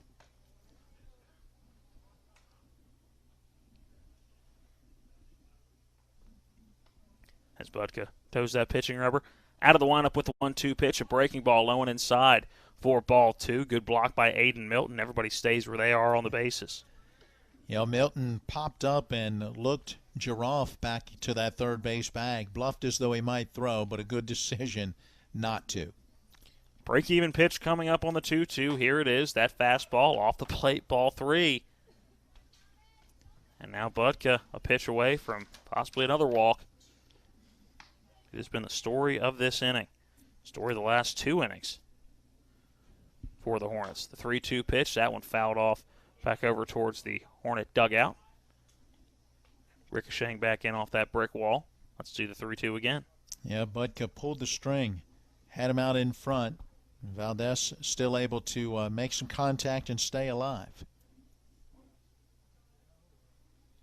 The payoff pitch, here comes that 3-2, and again fouled off right at home plate.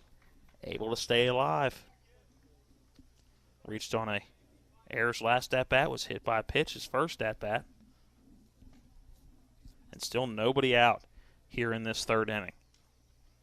Again, not necessarily the style of game I think either one of us was expecting coming into this one. 7 of the 10 batters in the order have come around to score so far. Here's the 3-2 pitch. Fastball upstairs, ball 4. There you go. And another bases-loaded walk. You look at the runs that have scored in the half inning, and 3 of them have scored on bases-loaded walks, and the other on an error. And it looks like we will have a pitching change as Coach Wall's coming out to the mound. Butka going to make his way back to the dugout, and we had as coming in is Memphis Elliott. While Elliott gets in his warm-up pitches, let's send it back to the studio, take a 1-minute timeout. 11-7, the Gulf Coast Prospects leading post 14. We're in the top of the third inning, nobody out. Back with more after this. Ridgeway Self-Storage in Bunker Hill has the space you need for all your belongings. Their small, medium, and large size units are temperature controlled with drive-up access. Units are located in a fenced and gated perimeter and monitored by security cameras. There's also space to park your RV, boat, or car. Call now at 304-507-3952 or go to ridgewayselfstorage.com to get more information and check out the affordable rates. That's Ridgeway Self-Storage at 63 Explosive Place in Bunker Hill. All right, Matt, when it comes to flooring, you can't beat luxury vinyl. It's waterproof, easy to clean and maintain, extremely durable, and looks great. Are you nuts? Hardwood flooring's the way to go. It's durable, easy to maintain, matches every decor, and increases the value of your home instantly. All right, one thing we can agree on is Tripp's Floor Sanding and Berkeley Fashion Flooring. They'll take care of you with great selection, service, and pricing. Whether it's hardwood or luxury vinyl, call Trips at 304-229-7009. Or visit TrippsFloorSanding.com. Memphis Elliott, a couple more warm-up pitches to go. Thomas Butka exits a third of an inning. 2 hits so far to his credit, 4 runs. But the bases loaded, so all 3 of those runners would be his credit. 5 walks in that third of an inning. 1 hit batter, no strikeouts. 9 walks, 2 hit batters combined between the starter and the first reliever so far for the Hornets. Hard to win when you are giving up 11 free base runners. Add in what is now 4 errors that we would have in the contest, and you're still in it. It's 11-7, so hopefully Memphis Elliott can come in and slam the door shut on this Florida Gulf Coast team, and then Berkeley Post can get in there and get the bats going. Elliott toes the pitching rubber. Not an ideal situation with the bases loaded. I don't think any reliever ever wants to come in this situation. The batter is number 37, Zach Bayer, and he sends this one fair down the third base line. The runner from third going to come in to score. As from second, it'll be a 2 RBI double for Zach Bayer. Coming in to score from third is Logan Covey. Chris Thompson in from second. 2 more come in. 13-7 is the lead for the Gulf Coast Prospects. Oh, there you go. Perfectly positioned between the bag and the third baseman, Riley Bubb. And down that left field line to bring in 2 more. And again, just the second hit of the half inning. I mean, you look at it, there are 4 hits total for Florida Gulf Coast, but they've got 13 runs on the board. That's incredible. Ian Townsend now the batter. The lefty stands in. First pitch to him off the plate for ball 1. He had the big 3 RBI double his last time up. And, Matt, barring a triple play, it looks like we're going to hit around here again. Here comes the 1-0 pitch. That one low and away, ball 2. Well, the Yankees have turned like 2 of them. They have. In it was 2 in what, 4 days, 5 days? Say, within the last few days. Yeah. So maybe we can see one here. Here comes the 2-0 pitch. This fastball sent the other way. A little freeze on the bags as the throw over to first. It goes off the glove of Colin Reed. It was bringing him off the bag to the left. He was looking to apply the tag and didn't watch the baseball all the way in. A runner comes in from third to scores Jorge Valdez. And they lead now 14-7, 7 runs in back-to-back innings now for the Gulf Coast prospects. Still nobody out in the inning. Wow. Yeah, Bob, with that throw that, as you said, kind of pulling Reed down the line just a little bit, and as he got the glove out there, didn't really stretch quite far enough. And another error. Advancing to third was Bayer, so 2 runners in scoring position for Wiggins. First pitch to Wiggins upstairs for ball 1. Well, you know, the coach, Trip Tobin, commented in the pregame show about wanting to play good competition, wanting to be challenged. Here comes the 1-0 pitch to Wiggins. That one low and away, ball 2. But the biggest challenge so far, I think, today for the Hornets has been themselves. Yeah, no doubt about it. Just being able to play without making the mistakes, both on the mound with all the walks and hit batters, and then the defensive mistakes behind them. 2-0 is the count to Wiggins. Here comes that 2-0 pitch. This one a fastball right down the middle. Chop to the right side of the infield. Rush over to make the play. Throws it over to first for a much-needed first out of the inning, but another run does come across as Bayer comes in from third base to score. How about 8 runs this half inning? 15-7 is the lead for the Gulf Coast prospects. Over to third is Ian Townsend, and now just 1 runner on for the first time in a while. Looks like we have our first substitution of the day. It's a 32 coming in to hit.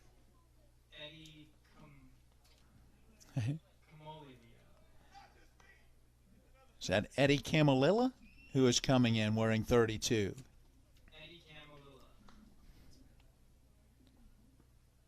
So Camelilla, the first man off the bench we have seen today. First pitch to him.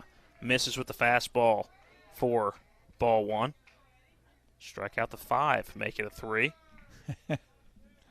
Again, he's hitting in place of Pack. The 1-0 pitch. Bouncing foul down the third baseline. You mean Hack? That was Paxton Hack. Haxton Pack, one of the two. So there you go. Eddie Camolilla. That's Camolilla. We need the ding sound that we get from our Nationals broadcast. The 1-1 pitch to Camolilla is outside for ball 2. Speaking of, I wonder how the Nats are doing with a day game in Philly. Runner at third gets his lead. That's Townsend. Here comes the 2-1 pitch. This one driven into the gap in left center. That is going to be down for at least 1. Rounding first base. He is going to try for 2 is Camolilla in on the feet first slide. He's in there with an RBI double. And a quick time called at second base, and the bats coming alive a little more this inning, but the runs still plentiful. How about 16-7? 9 runs scored this half inning. Still just 1 down. Wow. Ty Wiggins retired on the RBI ground out, the only one in the 10-batter order not to score in this half inning. This is becoming a messy scorebook. First pitch low in the dirt. As the next batter is Jake Hornier. Able to block it. A good block by Aiden Milton. Keeps the runner at second base.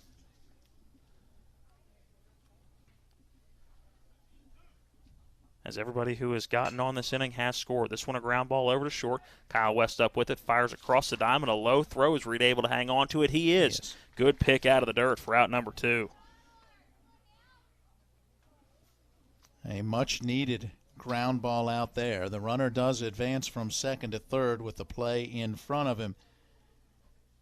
So Camolilla is 90 feet away. I think we are going to have another. Going in for Edwin Rodriguez, who is the hitter, looking to see a number, and that is a 14. My roster is through a picture on my phone, so give me a moment to open that up. That's Carlos De Jesus, who is standing in.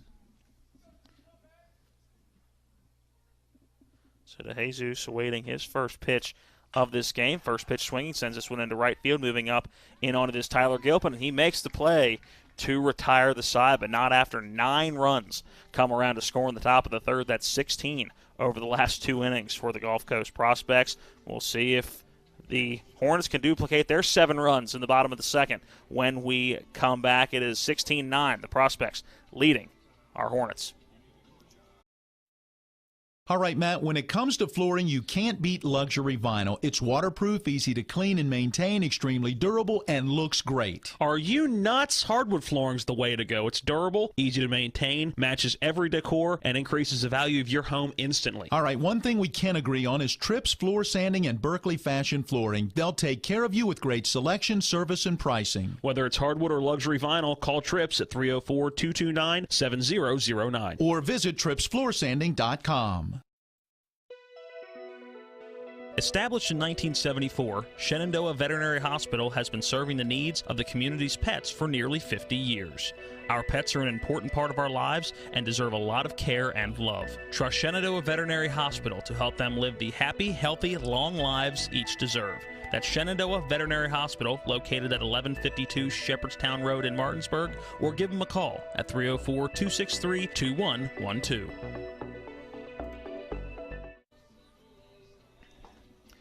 Welcome back into P.O. Faulkner Park as Jake Billings gets in his warm-up tosses. It was 2/3 of an inning for Tate Gran to close out the second inning. 7 runs came across the score for the Hornets that half inning. It is 9 runs in the top of the third inning for the Gulf Coast Prospects. So they lead our Hornets 16-7. It has certainly been tough going really early on for both of these teams, and especially for Berkeley Post 14, the pitching and defense. When you look at 11 base runners allowed on 9 walks and 2 hit batters, add in 5 errors, you're still looking at just 5 hits to score 16 runs for Florida Gulf Coast. For Berkeley Post 14, they've put the bat on the ball. They're 7 runs on 7 hits, and they got to do it again. Leading it off this half inning is Ty Broughton. He takes the first pitch for strike 1. Broughton entering as a hitter for Stottlemyre, who again left the game in the first inning, or the second inning, due to injury. Swing and a miss for strike 2. Yeah, that was a line drive, low liner back up the middle that hit him in the ankle or lower leg. 0-2 pitch. This one misses high and outside for ball 1. The count now 1 ball, 2 strikes to Ty Broughton. He quickly scampered over to get to that baseball, but could not get the out, threw it away, and then immediately went down and left with the ice bag on that lower leg. That 1-2 pitch low and inside, count even now 2 balls, 2 strikes. It's a walk for Broughton. He came around to score in that second inning. That's 10 hit for the Hornets as they need the bats to come alive again here. Here comes that 2-2 pitch. That one above the letters. Ball 3. And that is something that we have seen a bunch today. We've seen a lot today. But it's been pitchers getting ahead of batters 0-2, and then they'll walk them on 4 straight pitches. It has been tough to get that pitch to get a batter out. Here's a ground ball to the shortstop, and Cornier can't handle it, so that'll be an E6 to put Broughton on. Yeah, it circled around the baseball nicely, moving in on it, hoping to scoop that one up where he had some momentum going to first, and then that last hop kind of came up on him just a little bit. Seemed to hit off the heel of the glove. So a leadoff batter reaching for the 3rd straight inning. It was a double in the first inning, a single in the second inning, now reaching via the air in this 3rd inning. The batter is Aiden Milton, who takes strike 1. Thought about going around, held up at the last minute. It's a called strike at the plate. Milton, a single that drove in a couple of runs. His first at batter as they pick back over to first, and they get Broughton at first base. Well, that is a tough break for Berkeley Post 14. The Hornets needing base runners, and a nice move by Jake Billings to be able to pick off the runner at first. And Billings, the lefty, so a couple different moves that lefties can use that righties can't, trying to get that runner at first. Counts 0-1 to Aiden Milton. This one lined right to the third baseman, Jorge Valdez, but he can't hold on to it as it goes basically what looked like through the glove. Must have nicked just over top, as that is a one-out single for Aiden Milton. Sharply hit baseball. And again, not Valdez. That's Ty Wiggins, who has now moved to third base as we're again beginning to see some defensive changes, some guys moving around into different spots, and some of those changes we're getting up here in the press box, and others we haven't quite been able to keep up with, but we will do our best as we continue on. Batter now is Colin Reed. First baseman takes ball one off the plate.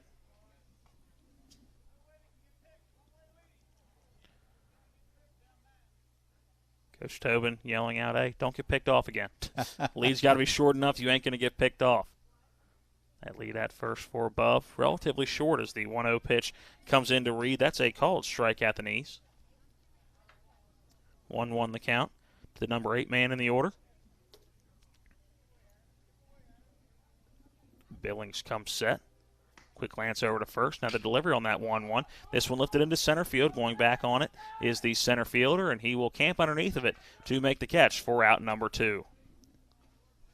A new center fielder. Yeah, well, it was was Thompson. We knew that was one of the substitutions, but can't quite find the name that was told to us for that center fielder. Chase Herndon, the number 9 batter in the order, stands in, hoping to start a bit of a 2-out rally. The Hornets need it at this point in the game.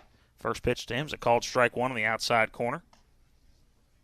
Yeah, Billings has come in throwing strikes, right? He has been the most consistent pitcher that we have seen so far. He is our 6th pitcher of the day. Comes set out of the stretch. Ready with that 0-1 delivery. This one lifted into right center field. Our center fielder coming in on it. Loses the cap, but makes the catch to retire the side. We'll go to the 4th inning. When we come back, it's the Gulf Coast Prospects leading the Post 14 Hornets 16-7. We're back in 1 minute.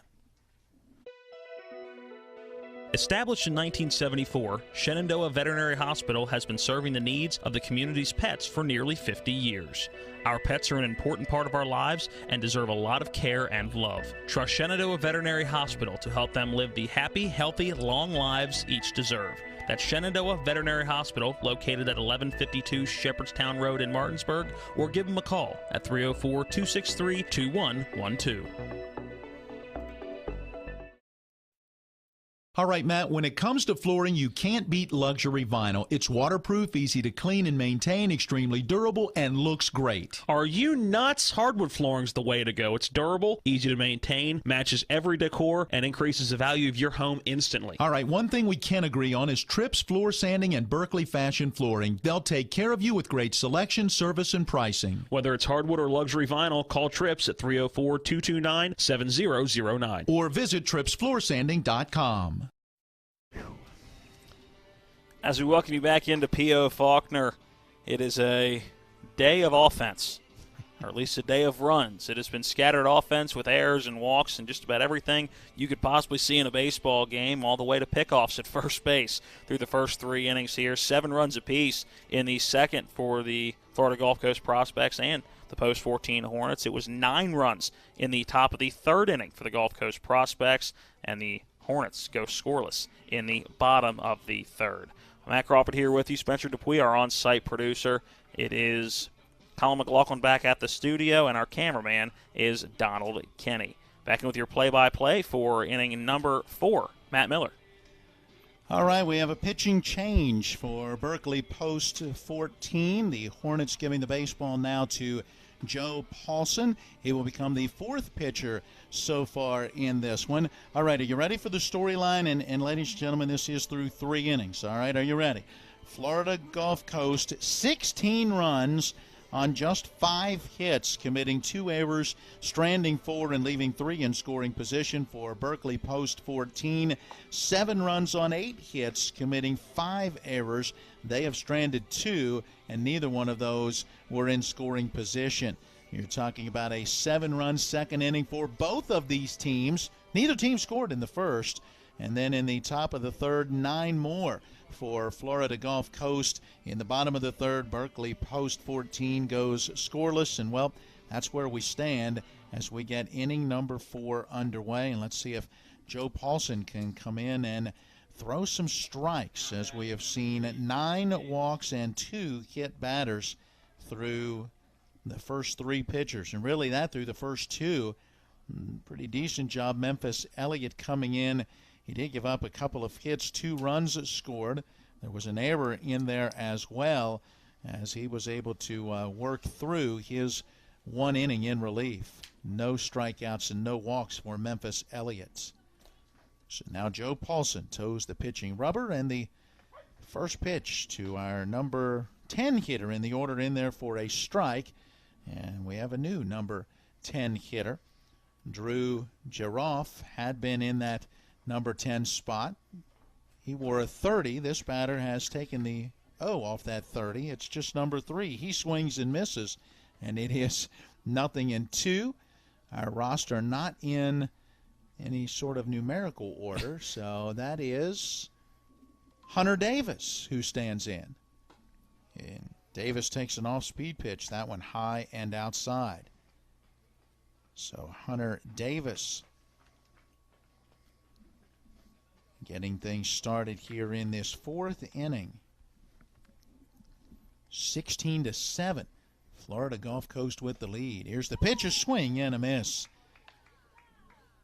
Pitch up at the upper level of that strike zone. May have even been a little high, but Davis went after it, down on strikes, 1 away. And Paulson coming in strong with a strikeout. I would have that as just the second strikeout of the day overall for the Florida Gulf Coast prospects. And Paulson was a big game pitcher late in the season.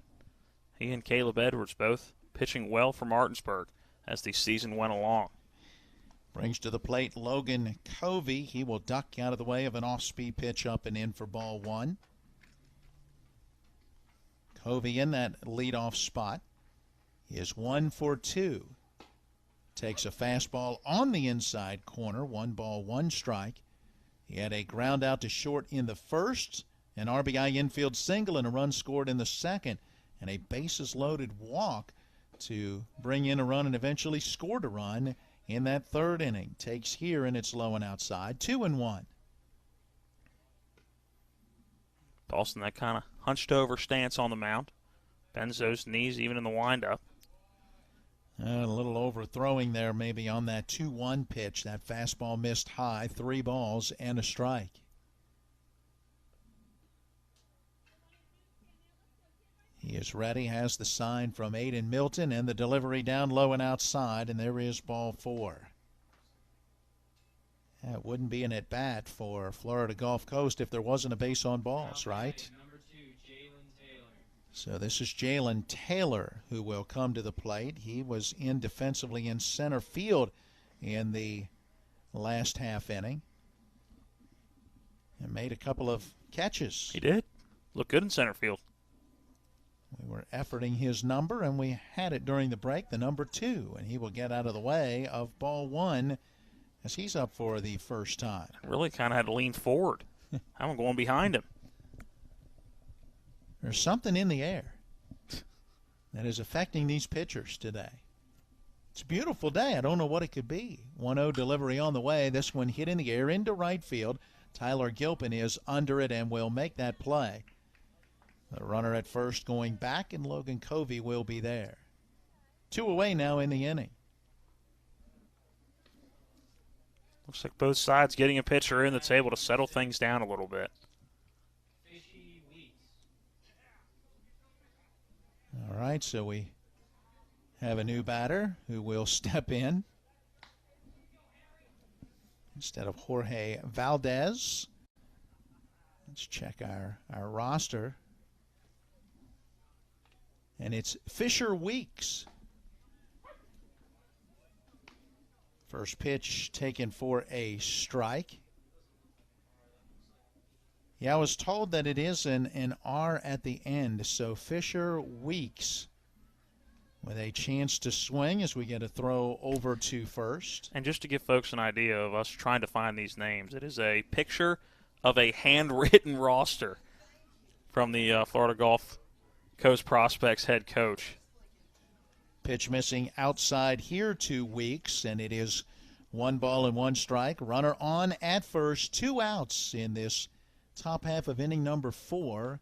And Florida Gulf Coast with a 16-7 lead. Another soft toss over to first as Colin Reed holds Logan Covey on there. Just a light breeze blowing on a beautiful sunny day. A lot of offense early on in this one.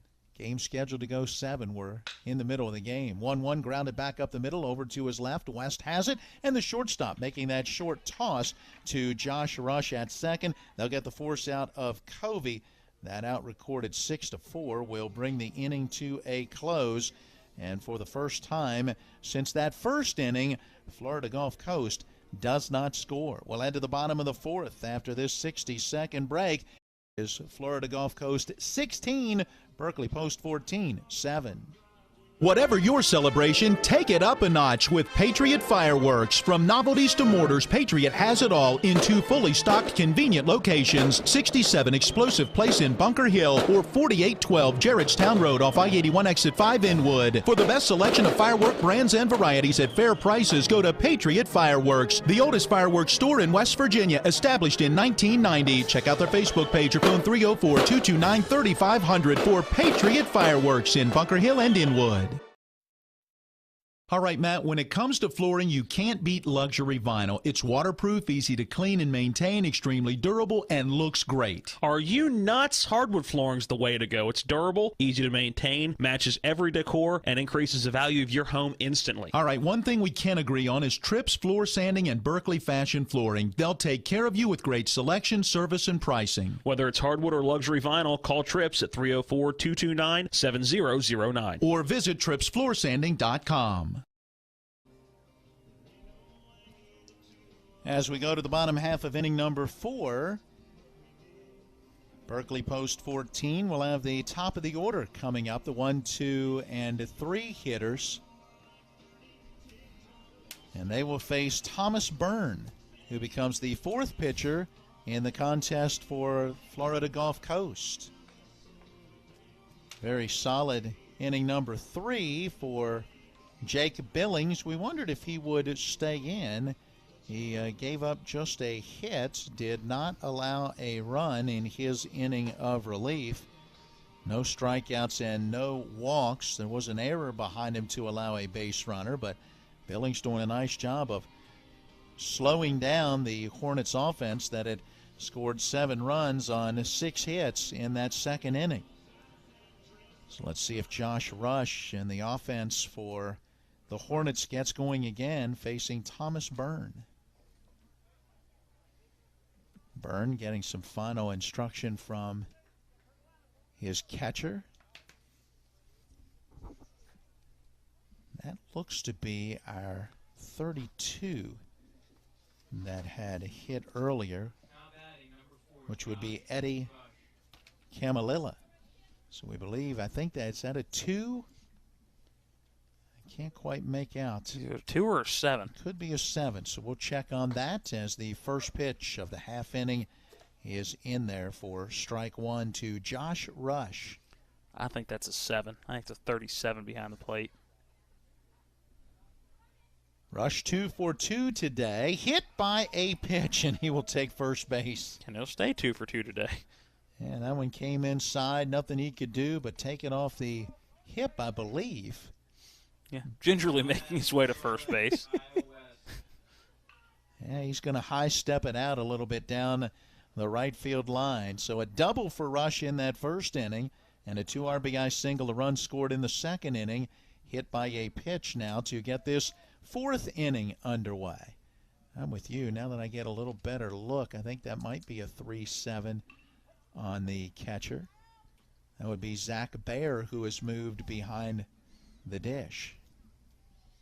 So Kyle West will stand in. And the first pitch to him hit very high in the air into, well, not even into shallow right field. Second baseman. Into deep second base field. Staying put, kind of backpedaling and then holding right at the fringe of the dirt in the outfield grass, and he pulls that one in. That's Logan Covey with the catch for out number 1. Initially off the bat and watching, you thought Covey was going to drift back a little bit, and he did, but only about a step and a half, and then stopped as he waited for that one to come down. So a runner at first with one away as it brings up Trey Sign. Throw over to first, and back in on the dive goes Rush.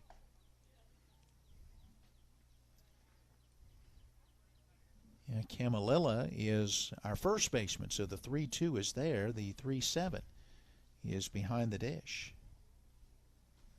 Zach Bayer, that's B-A-Y-O-R. Here's a swing and a line drive towards the shortstop. A backhand stab on a short hop. The flip to second for 1, and the throw to first is not in time. And Trey Sign will reach on a fielder's choice. What a play from Jay Cornyard. Yeah, that was a good play. That was a tough play to read, whether to try to come in and get that one in the air or whether he was going to get that on the hop. Really an in-between hop as it quickly skipped from the dirt into his glove, and then the heads-up play to flip to second. But good hustle out of the box for Trey Sign, so he's now standing at first base. Pretty good turn there by Covey as well at second. They almost got 2. As it is, 2 outs with a runner at first for Tyler Gilpin, who swings through strike 1.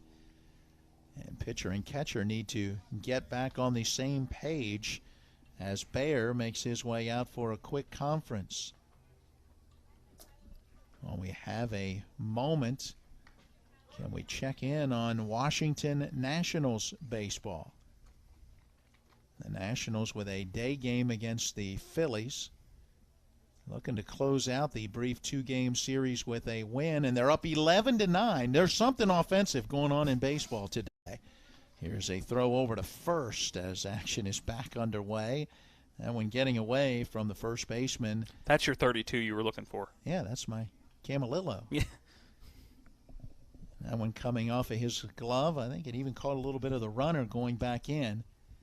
Not far enough away for anybody to advance. And now there goes Sign. Pitch to the plate. It misses high, and the throw down is wide off the left field side of the second base bag. Grabbing that one on a hop was Logan Covey, the second baseman. Count now at a ball and a strike to Tyler Gilpin with Trey Sign at second after the stolen base. A run in scoring position, and every run needed right now for Berkeley, down 16-7. 1 ball, 1 strike pitch. On the inside corner, a called strike 2. It's been a strike all day. Gilpin, I'm not sure liked it, but that inside corner has been there for the pitchers. Been given an inch or 2 inside as well. But it's been consistent all day long. Got to adjust. Now that 1-2 pitch, breaking pitch. This one misses inside. A little bit of movement on that pitch, and I believe it did stay just inside. Good eye by Gilpin. He has bounced into a 5 unassisted to 3 double play, walked and stolen a base and scored a run. He awaits the 2-ball, 2-strike delivery. Here it comes. High fastball swing and a miss, and he's down on strikes. And that will end the bottom of the 4th for the Hornets. Pretty good inning for Thomas Byrne coming in relief. He did hit a batter, but able to work around it. We've got 4 innings in the books. Back to head to inning number 5 after this with your score. Florida Gulf Coast 16 and Berkeley Post 14-7. Looking to buy a home in the Eastern Panhandle? Having trouble getting your house sold? Then call Chris Ross and the Milestone Real Estate Group at Keller Williams. A Martinsburg High School graduate, Chris knows the local market, and he's proven it as the #1 real estate team in West Virginia in 2019. Milestone Real Estate Group at Keller Williams. Phone 304-579-7349 or go to callchrisross.com. Let's celebrate your real estate milestone together. Ridgeway Self-Storage in Bunker Hill has the space you need for all your belongings. Their small, medium, and large size units are temperature controlled with drive-up access. Units are located in a fenced and gated perimeter and monitored by security cameras. There's also space to park your RV, boat, or car. Call now at 304-507-3952 or go to ridgewayselfstorage.com to get more information and check out the affordable rates. That's Ridgeway Self-Storage at 63 Explosive Place in Bunker Hill.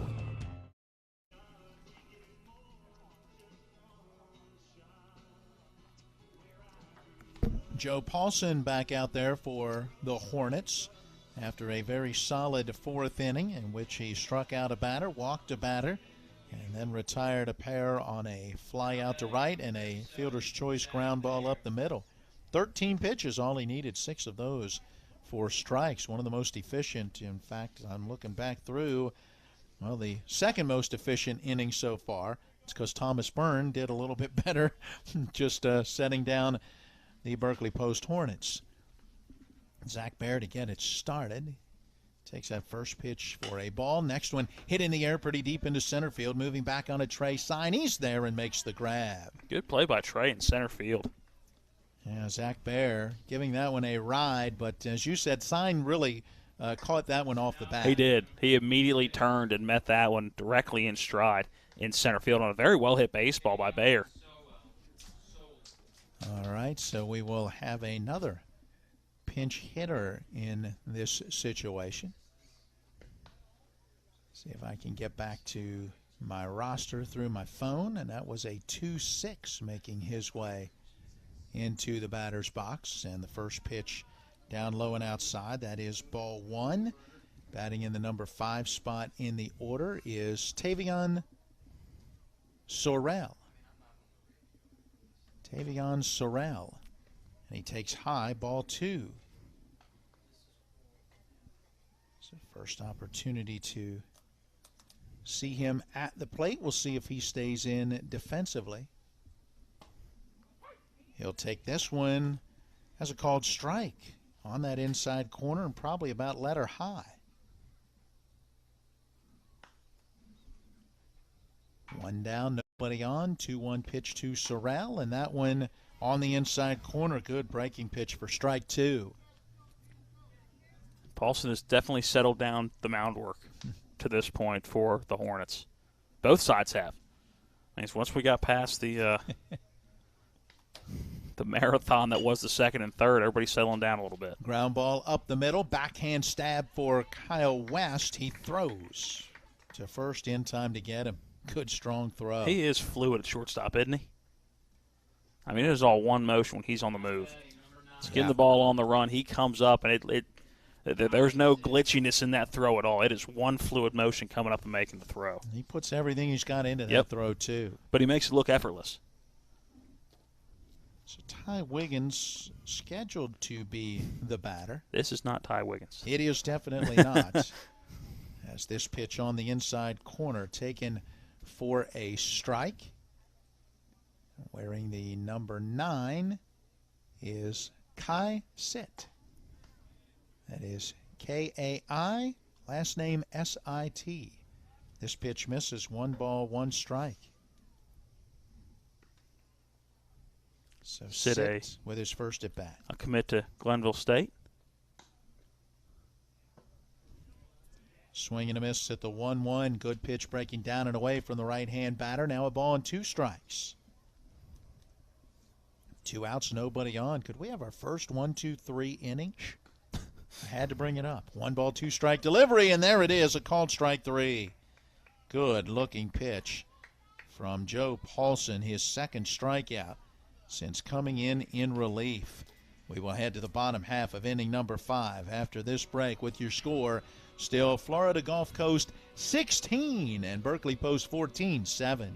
Whatever your celebration, take it up a notch with Patriot Fireworks. From novelties to mortars, Patriot has it all in 2 fully stocked, convenient locations. 67 Explosive Place in Bunker Hill or 4812 Jarrettstown Road off I-81 Exit 5 Inwood. For the best selection of firework brands and varieties at fair prices, go to Patriot Fireworks, the oldest fireworks store in West Virginia, established in 1990. Check out their Facebook page or phone 304-229-3500 for Patriot Fireworks in Bunker Hill and Inwood. Established in 1974, Shenandoah Veterinary Hospital has been serving the needs of the community's pets for nearly 50 years. Our pets are an important part of our lives and deserve a lot of care and love. Trust Shenandoah Veterinary Hospital to help them live the happy, healthy, long lives each deserve. That's Shenandoah Veterinary Hospital, located at 1152 Shepherdstown Road in Martinsburg, or give them a call at 304-263-2112.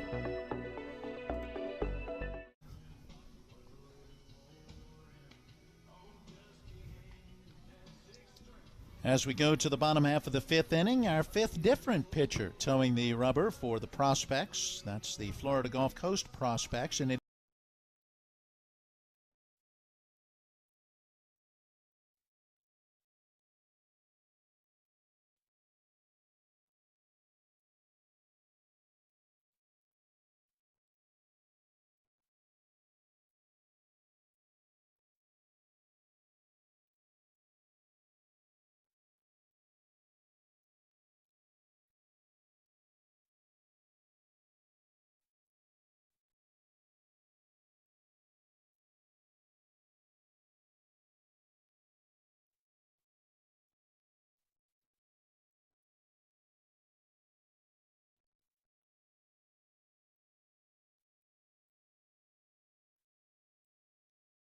that's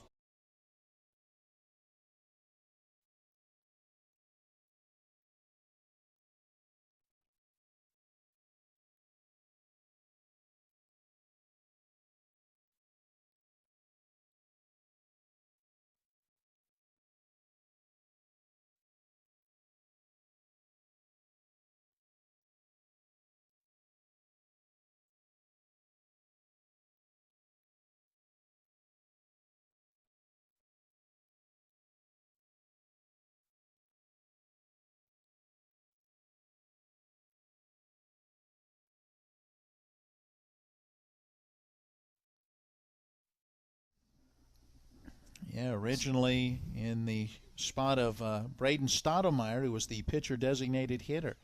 But came out with an injury after a liner that hit him in the leg back in that second inning. Swinging a foul tip here, 0-2. So that moved Broughton in, who walked in the second and scored, and then reached on an error in the third. Batting here in the fifth with a runner at first. Bub with the lead. Held on there by Camelilla. And the pitch to the plate, a swing and a miss. And Broughton down on strikes. Haven't seen a ton of strikeouts today. I'll have one so far, two now, four, and two in the last three batters. And then you flip over to the Gulf Coast Prospects, and I would have them with just two strikeouts as well. I've got three. One back in that second inning for the starter Stottlemyre, and then two now for Joe Paulson. Pitch to the plate, a strike to Aiden Milton, batting with one out and a runner at first. Pace is ready. Misses low and outside with this one. 1-1 strike. It's a good frame by Bayer right there, though. That one just a little low. Did a good job of just twisting the wrist up right at the end. Pace long and lean on the mound. Works from that first base side of the pitching rubber, the right hander ready, and this one down low and outside. Good job by Bayer moving over to block that one, and it's 2-1 strike. This is game one of a scheduled doubleheader. Game two was supposed to start 6 minutes ago, so I think it'll start late. Here's the pitch down low and outside. That one, a wild pitch, will go through to the backstop, and it's going to advance Riley Bubb to second base. Count now 3 balls and a strike to Aiden Milton, who is 2 for 2 with a couple of singles. Has yet to come around and score. He's been stranded on base each time, and/or his courtesy runner, Brendan Kerr, has been left on base. Here's that 3-1. And it misses down low, ball 4. Good eye by Milton. That's his 5th walk now on the season. Yeah, he's had a good game, too. Stays 2 for 2 with a walk now, 2 singles. Let's see if he will stay in or if we get Kerr coming back out to run. Nope, right now he's going to stay. As Colin Reed comes to the plate, and the first pitch to him popped foul and back out of play. No balls and a strike to the first baseman, number 8 hitter in the Hornets order. He had an RBI single in the second inning, a fly out to center in the third. And now we will get our runner. I want to give Milton a little bit of experience getting a lead over there first. All right, well, who's the 2-5? because I don't have a 2-5 on the roster that I was given. So I'm not sure who that is, unless that is Hunter Minnick, who we have listed in pen as a number 26. It's a possibility that that is Minnick as the pitch to the plate misses, and it's now 1-1 to Reed. A lot of things to keep up with in a game like Summer this. League baseball, no matter if you're at the Little League level or what we're doing here, always different. 1-1 pitch hit high in the air, popped up on the infield, and the third baseman coming in and eventually taking charge and making the play, calling off the pitcher who was there and seemed like he might be ready to make that play, and that is Joe Raleigh, who has taken over at third base, coming in to make that grab. That's a third different third baseman we have seen in the last couple of innings. So a pop out on the infield for the second out of the inning, and now Chase Herndon hit by a pitch. Never even had a chance to get out of the way of that one. He was trying, but it got him. Matt, in those hockey terms, where did that hit him? Lower body, yes. It's a lower body contact injury. So we will load him up as Riley Bubb goes to third. We believe Hunter Minnick is the runner at second, and then Herndon now at first. And hockey, the exact opposite of baseball in terms of detailed injuries. Baseball gets about as detailed as you want. And hockey, it's upper body, lower body. Don't ask any more questions. We'll beat you up. Zach Baer out for a quick conference with Austin Pace. 2 outs and the bases loaded. Big opportunity for the Hornets. Back to the top of the order, and Joe Rush is hit by the pitch. Second straight at bat that he has been hit. Yeah, that one just working up and in. Again, no chance to get out of the way. Looked like he took it in that front left shoulder. He'll get a run batted in, his third of the day, the hard way, as it forces Bubb in from third. You now have Minnick at second, Minnick at third, Herndon at second, and Rush at first. And I think we're going to have another pitching change, and we will. Our new pitcher making his way to the mound straight from the dugout. That looked to be a number 11, and that is Anthony Cummings. So Anthony Cummings will get in his warm-up tosses, and as he does, we'll send it to the studio and take a 60-second break. We will come back to the bottom of the fifth inning. 2 outs, the bases loaded, and the score now, Florida Gulf Coast 16 and Berkeley 8. Craven lunch or dinner? The Cider Press restaurant inside Taylor's Farm Market has what you're craving. Awarded one of the 101 most unique places to eat in West Virginia, the Cider will fill you up with their delicious fresh orchard panini, mouth-watering smoker burger, farmer's daughter Cobb salad, and more. The Cider Press also serves a wide selection of craft beer and hard ciders. The Cider Press, serving lunch and dinner daily and where the food is fresh. You'll feel right at home. Now offering online ordering at ciderpressdeliandgrill.com. Whatever your celebration, take it up a notch with Patriot Fireworks. From novelties to mortars, Patriot has it all in 2 fully stocked, convenient locations. 67 Explosive Place in Bunker Hill or 4812 Gerrardstown Road off I-81 Exit 5 Inwood. For the best selection of firework brands and varieties at fair prices, go to Patriot Fireworks, the oldest fireworks store in West Virginia, established in 1990. Check out their Facebook page or phone 304-229-3500 for Patriot Fireworks in Bunker Hill and Inwood. All right, we've got to relay the message down to Coach McClung. I have 6 pitchers on my score sheet box to keep track of. I'll give him one more, number 7, because I do have a space underneath that I can write in that 7th pitcher. But after that, it gets dicey. Yeah, if we go beyond that, it is fun finding space in the score book to be able to write down the next pitching change. Austin Pace goes 2/3 of an inning so far, giving up a run. No hits, 1 strikeout. The issue, 3 hit batters and 1 base on balls. And the runners on base with the bases loaded still his responsibility as Kyle West makes his way to the plate. And Matt, he is due 0 for 3. Had a towering pop fly his last time up. came in the hottest hitter on this team at .571, 8 for 14 through 3 games. And the left-hand batter takes low and inside, ball 1. The Eastern Panhandle Athletic Conference Player of the Year this year. He's got a grand slam already to his credit. What happens here as he takes this pitch high and outside? 2 balls and no strikes. I'm back on round 2 of my ink pens. I color code my score sheets as the pitch to the plate misses high for ball 3. I start with blue, go to red, then go to green, then to black. I've gone back to blue, and I'm now back to red again. Colorful. 3 balls, no strikes. Here's that pitch. Down low and inside, and that's ball 4. So the base on balls will bring in a run. That one scoring, we believe, Hunter Minnick, who was at third. Herndon now goes to third. Rush at second. West aboard at first, and here comes Trey Sign. I don't know how we're going to have time in the post-game show to talk about all these.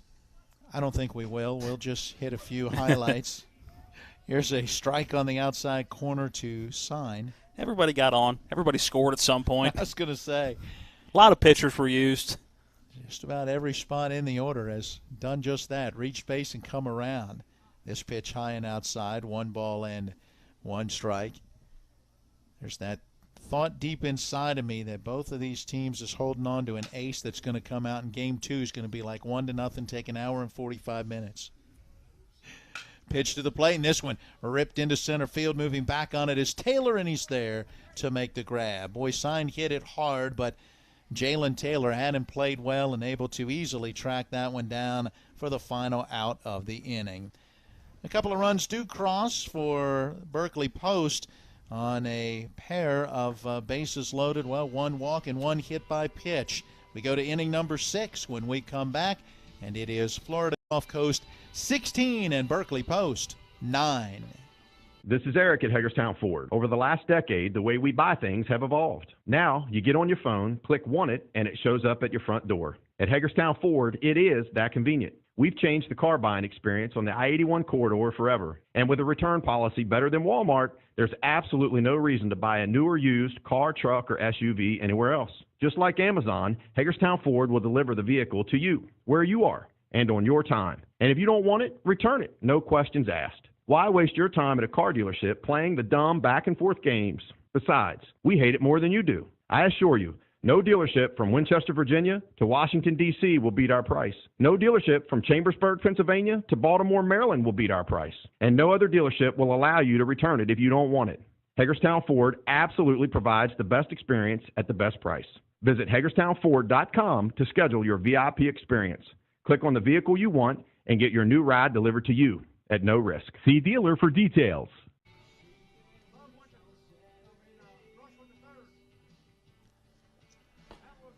All right, we are getting some defensive changes for the Berkeley Post Hornets as Joe Paulson goes through his warm-up tosses as we head to the top half of inning number 6. Along with Matt Crawford, I'm Matt Miller, Donald Kenny on our TV10 camera, and we've got Spencer Dupuis as our on-site producer, Colin McLaughlin, our engineer, back at the studio.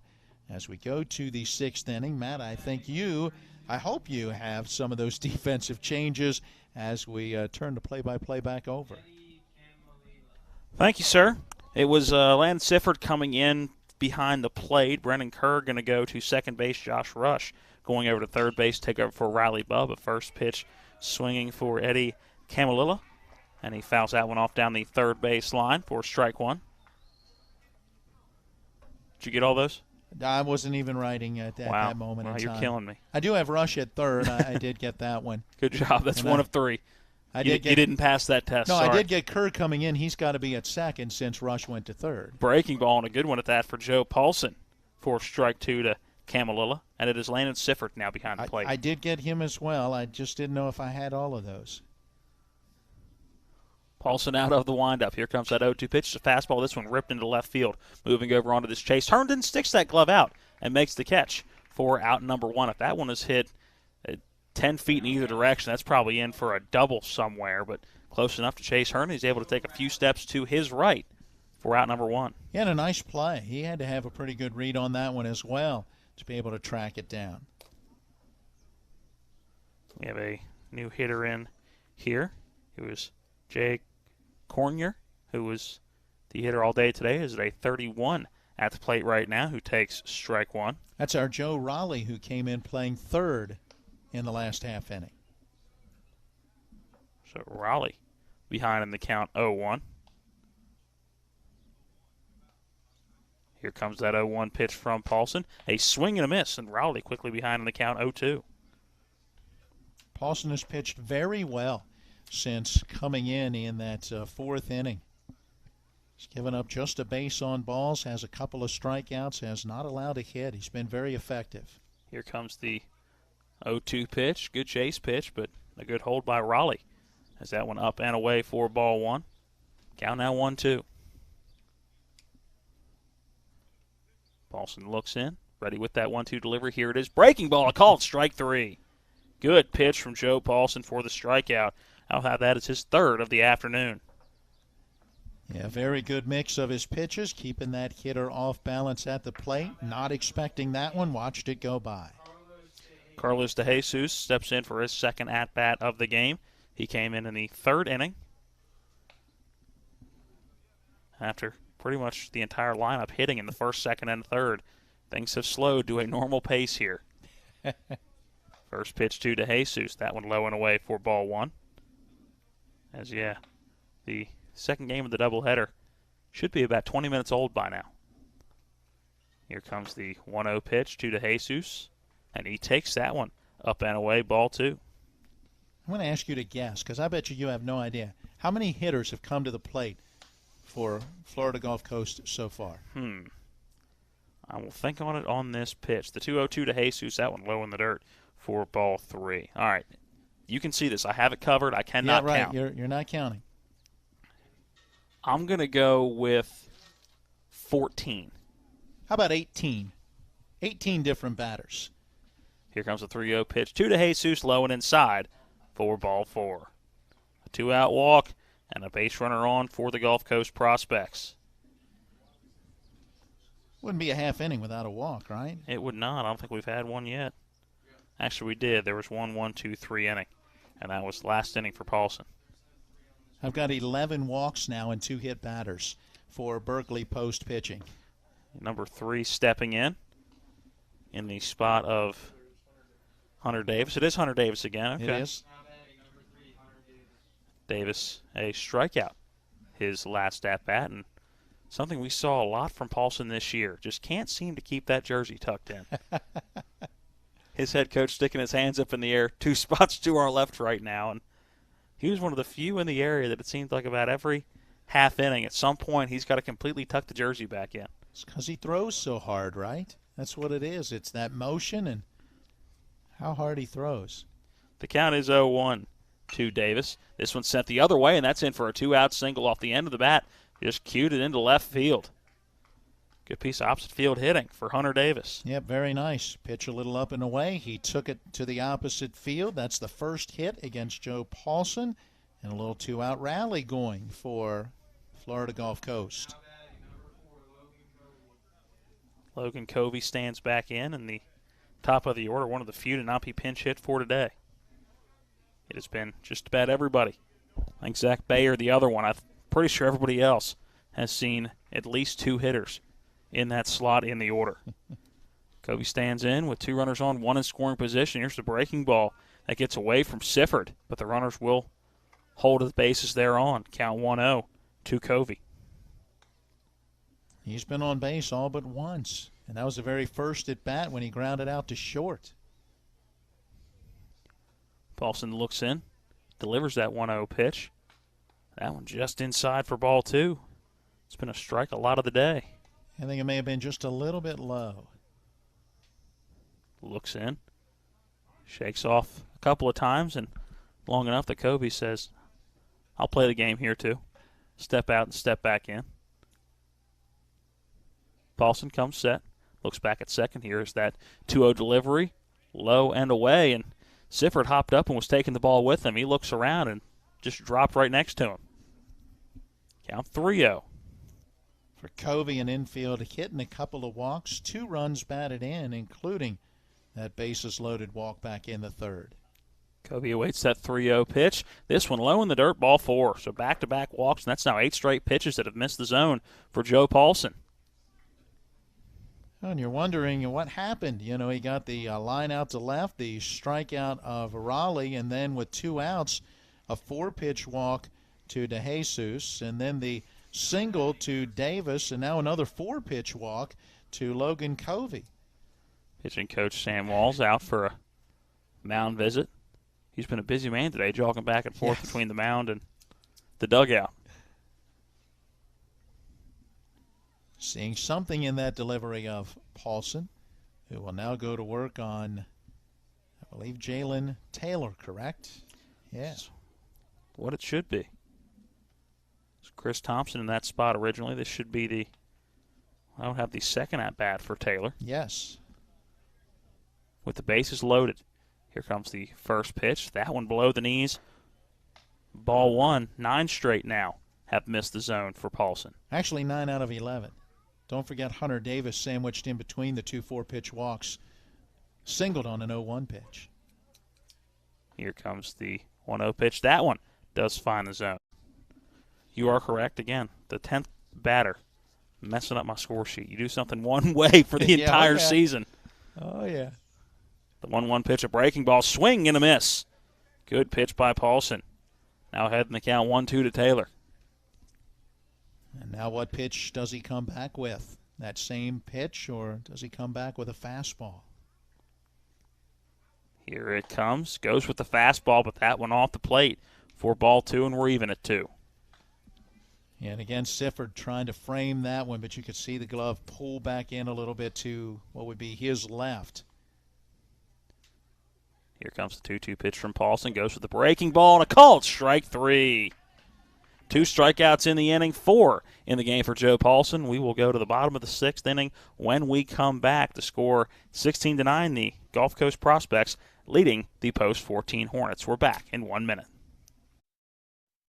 All right, Matt, when it comes to flooring, you can't beat luxury vinyl. It's waterproof, easy to clean and maintain, extremely durable, and looks great. Are you nuts? Hardwood flooring's the way to go. It's durable, easy to maintain, matches every decor, and increases the value of your home instantly. All right, one thing we can agree on is Trips Floor Sanding and Berkeley Fashion Flooring. They'll take care of you with great selection, service, and pricing. Whether it's hardwood or luxury vinyl, call Trips at 304-229-7009. Or visit tripsfloorsanding.com.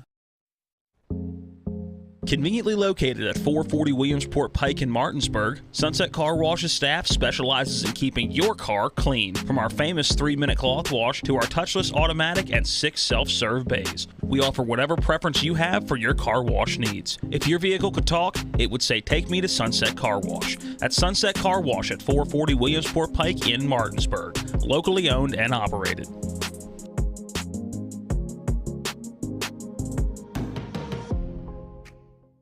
Of inning number 6. It is 16-9. The Florida Gulf Coast Prospects leading Berkeley Post 14. Our first Summer League coverage of the year. Caught a little bit of Little League over this past weekend. Fortunately for those tuning in a few hours that may expect the second half of the game that was postponed on Monday due to the commitment we had made to do this doubleheader really months in advance of doing this game, just not able to bring you the conclusion of that game between Martinsburg and Hedgesville. The winner of that one will be the other team along with Jefferson representing Area 1 in the District 6 tournament. That game was tied at 4 going to the bottom of the 4th. If we are still on the air when that game starts, we'll try to give you some updates on that one as we get them. But unfortunately, again, with our commitment to do this game this afternoon, just not able to get back over to Oatsdale Park in time to cover that one. We do look to bring you the district tournament coming up the weekend of the 4th of July. First pitch coming in to Tyler Gilpin, and that is a called strike 1. And it is Anthony Cummings back out there. He closed out the 5th inning and now pitching in the 6th inning. And a pitch here, and it gets Tyler Gilpin. Right in the helmet. Right in the helmet, the hit by pitch. Thankfully, a glancing blow off the top of the helmet. You can't say that Berkeley has not had base runners. So far, they've stranded 6, and they've had plenty of opportunities with guys on. And shoot, I mean, they've scored 9 runs. You expect when you score 9, typically you're going to win, but not when you give up 16. Not when you've given up that number just in one half of an inning. Ouch. Yeah. The batter now is not Riley Bubb. It should be. I'm trying to think who came in. Yeah, Brendan Kerr came in, so he's going to be the one to replace. He was a courtesy runner earlier, so it is Brendan Kerr batting in the 5 spot in the order. Get you his numbers here in a moment. The 1-0 pitch comes in for strike 1 to Kerr. Count even at 1. Kerr looking for his first hit in 4 at-bats. Does have a walk, has struck out once as well. Cummings looks in, ready with that delivery. That one low in the dirt. A good block at the plate by Bayer. Count now 2 balls, 1 strike. Man at first base is Tyler Gilpin. The Hornets need some runs, and they need some runs relatively quickly. Kerr stands in, awaiting that 2-1 pitch. That one low, another good block behind the plate. It keeps Gilpin at first base. Now they count 3 balls, 1 strike. And we've seen so far that if a pitcher shows signs of struggling quickly, it's a quick leash. There's enough arms on what is a very crowded dugout down the first base line. Hey, we got enough guys that we can throw somebody else in there. Cummings comes set. Here comes the 3-1 pitch, a fastball. That one low, ball 4. So a hit batter and a walk to start the inning, and 2 men on. So it brings up Ty Broughton. Broughton looking for his first hit of the day. He has reached twice, a walk and reaching via an error. Did get picked off at first base after reaching on the air. But a good opportunity here. Waits the first pitch from Cummings. Takes a swing at it and sends it foul down the third base line. And not a great look for Tripp Tobin. Can't hold on to the ground ball right in front of him. Decent throw to the catcher. As that ball goes back to the umpire, and Jeff King puts a new baseball in. I don't think anybody in this area has hands in the third base coach's box quite like Josh Hartman at Musselman. A swing and a miss by Broughton. He's now behind in the count 0-2. I agree. He has made just about every play over there that has been asked of him, and relatively flawlessly. Yep. Just throws a hand down. It's a ball magnet. No balls, 2 strikes to Broughton. He waits that 0-2 pitch as Cummings takes a few looks back at second. Here comes that 0-2 pitch above the letters for ball 1. The count, 1 ball, 2 strikes. Again, this is game 1 of a doubleheader between these two opponents. The 1-2 pitch below the knees, count even at 2. We would imagine probably somewhere between a half hour and 40-minute break between these two games. Chance to grab a peanut butter and jelly sandwich in the dugout, probably. 2-2 pitch, low and away, ball 3. The count is full. As I was standing down there waiting for Coach McClung to finish up the handwritten roster and lineup and so forth, and as I mentioned earlier, talking with one of their players, Paxton Hack, watching all the guys, I wanted to ask how many of them ever imagined in their lifetime down in Florida that they would be in West Virginia eating a PBJ. Payout pitch on the 3-2 is lifted into right center field. It is the center fielder Taylor coming in to make the play. A good relay back in, keeping the runners where they are. And the first out of the inning is retired on the fly out to center field. Yep, got underneath of it. Pretty routine play. Well done by Jalen Taylor. Right fielder moving over there as well, and Taylor in center doing just what he's supposed to do, right? He's the quarterback of that outfield, so he takes charge. It was his ball all the way. Aiden Milton steps in, or was that Landon Sifford now? I believe that should be Landon Sifford now. It is. Yes. A 1-2 standing in. Sifford's first at-bat of the day. Sifford started the season behind the plate for Martinsburg, and Matthew Asanovich had too good of a bat to keep out of the lineup, so Sifford ended up playing left field for the majority of the year and did a pretty good job out there in left. Now ahead in the count, 2 balls, no strikes. Grady with that 2-0 pitch. Here it is. That one low in the dirt, ball 3.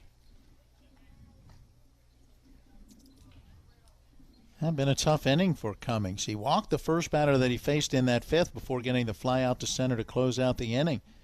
But here in this 6th inning, a hit by pitch, a walk, again a fly out to center, and he's in danger of walking another one. The 3-0 pitch, high inside, ball 4.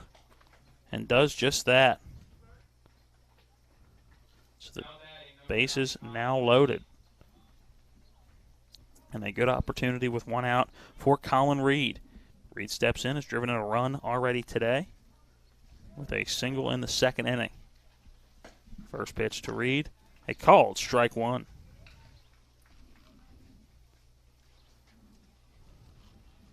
Reed with an RBI single back in the 2nd, a fly out to center, a pop out to 3rd.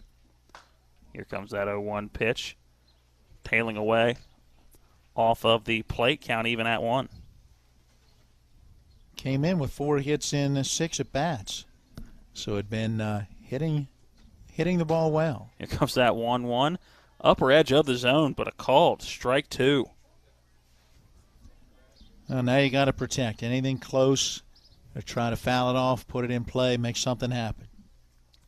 Here comes the 1-2 pitch to Reed, is able to get a piece of it, went down to get it, yep, and fouls it off over towards the softball field out of play. Outstanding job. Yeah, low and away, did a very good job just going down to get that baseball and live to see another pitch.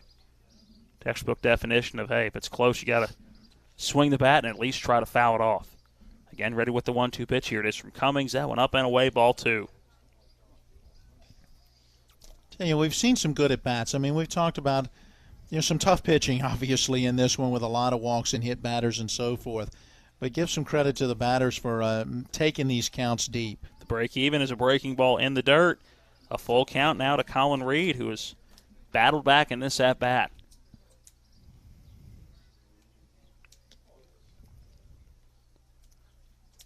A walk here, drives in another run, and it does just that on the 3-2 pitch. The payoff low and away for ball 4, and it'll be a RBI walk for Colin Reed. And that brings in Tyler Gilpin from third base.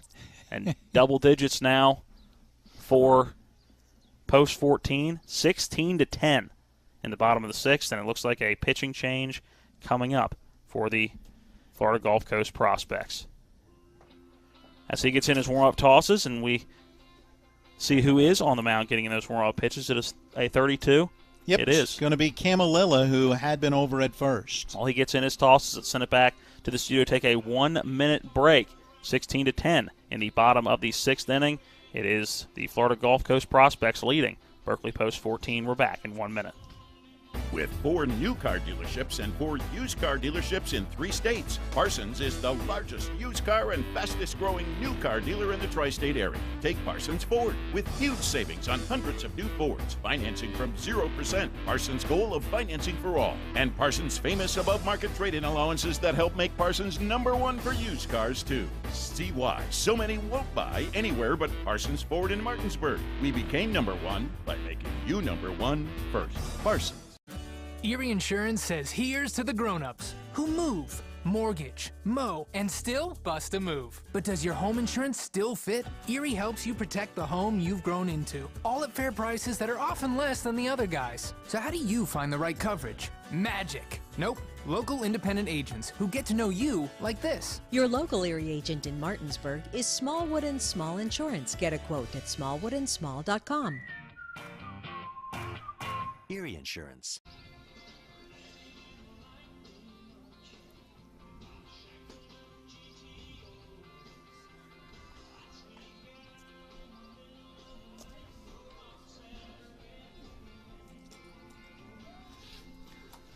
We'll welcome you back into P.O. Faulkner Park. Eddie Camelilla gets in his warm-up pitches. And, Matt, another stat line that just makes you raise your eyebrows a little bit when you look at some of the pitching numbers we have seen here today. But a good opportunity here for post 14 to crawl back into this one, still down 6 as Chase Herndon stands in. First pitch to him, a strike on the outside corner. Yeah, you're not out of this one. I mean, look at the runs on the board. Look at the innings, 7 for each in the second and 9 spot for Florida Gulf Coast in the third. You got a chance here. It's for another big inning. And another run going to come across here is one high and inside. Gets a piece of what looked like just a jersey of Chase Herndon, but that is going to be the second time in a row he's been hit by a pitch, and that'll be his second RBI of the day. Now coming in to score from third base is Brendan Kerr. So 2 runs have now scored in the inning without the benefit of a hit. It's crazy the way this one has played out.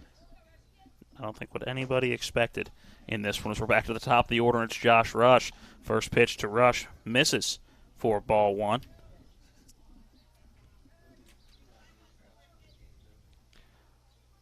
Coming set is Camelilla on the mound. Here comes that 1-0 pitch. That one going off the glove of Bayer, and everybody going to stay where they are. I thought we had the possibility of a run down between second and third. Just taking a few steps off the bag at third base was Kerr. We just had a change at catcher in mid-count. One catcher in, one catcher out. That's Tavion Sorrell, who is now taking over behind the dish. So Sorrell now behind the dish. Here comes the 2-0 count. This one lifted into left field. Moving back on it, and is that going to be a play on the baseball? It's not. It is a grand slam for Josh Rush to clear the bases, and just like that, how about a 2-run game, 16-14? I do not know what it is about this Berkeley Post team, but that is the third grand slam home run that they have hit now through their first 4 games, as Cullen Horowitz had one and Kyle West had another in the doubleheader sweep against Funkstown over the weekend. Wow. He got all of that one. He sure did, and now close the books on Anthony Cummings as the 4 this inning going to be his responsibility. And 2 more now the responsibility of Eddie Camelilla. Kyle West now stands in. Here comes the first pitch to West. Looked like he was going to square around a bunt. Was able to pull it back.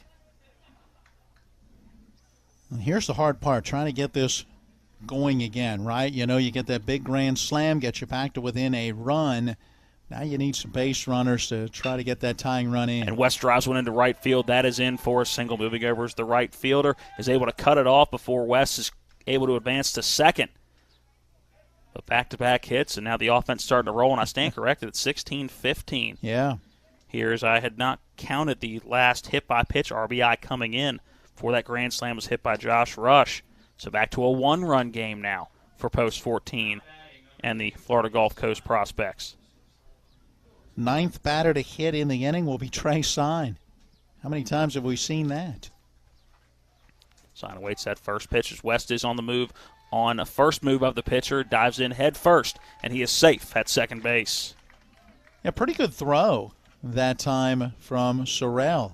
But that head first dive allowing West to get in ahead of any would-be tag attempt. Was a ball at the plate to Trey Sign, who steps back in. Bounces that bat up and down. Here comes the 1-0. This one lifted to the shortstop, who makes the play. A throw attempt back to second base, and instead of hitting the second baseman, hit the right at second, Kyle West. Now 2 down in the inning. And when that one came off the bat, you wonder, did he get enough? And he did not, as a pretty routine play for the shortstop to be able to range back a little bit and pull in that looping liner. Brings up Tyler Gilpin, who started this inning off being plunked by a pitch. Eddie Camelilla looks in. Now takes a couple glances back to second. First pitch to Gilpin, low and away, ball 1.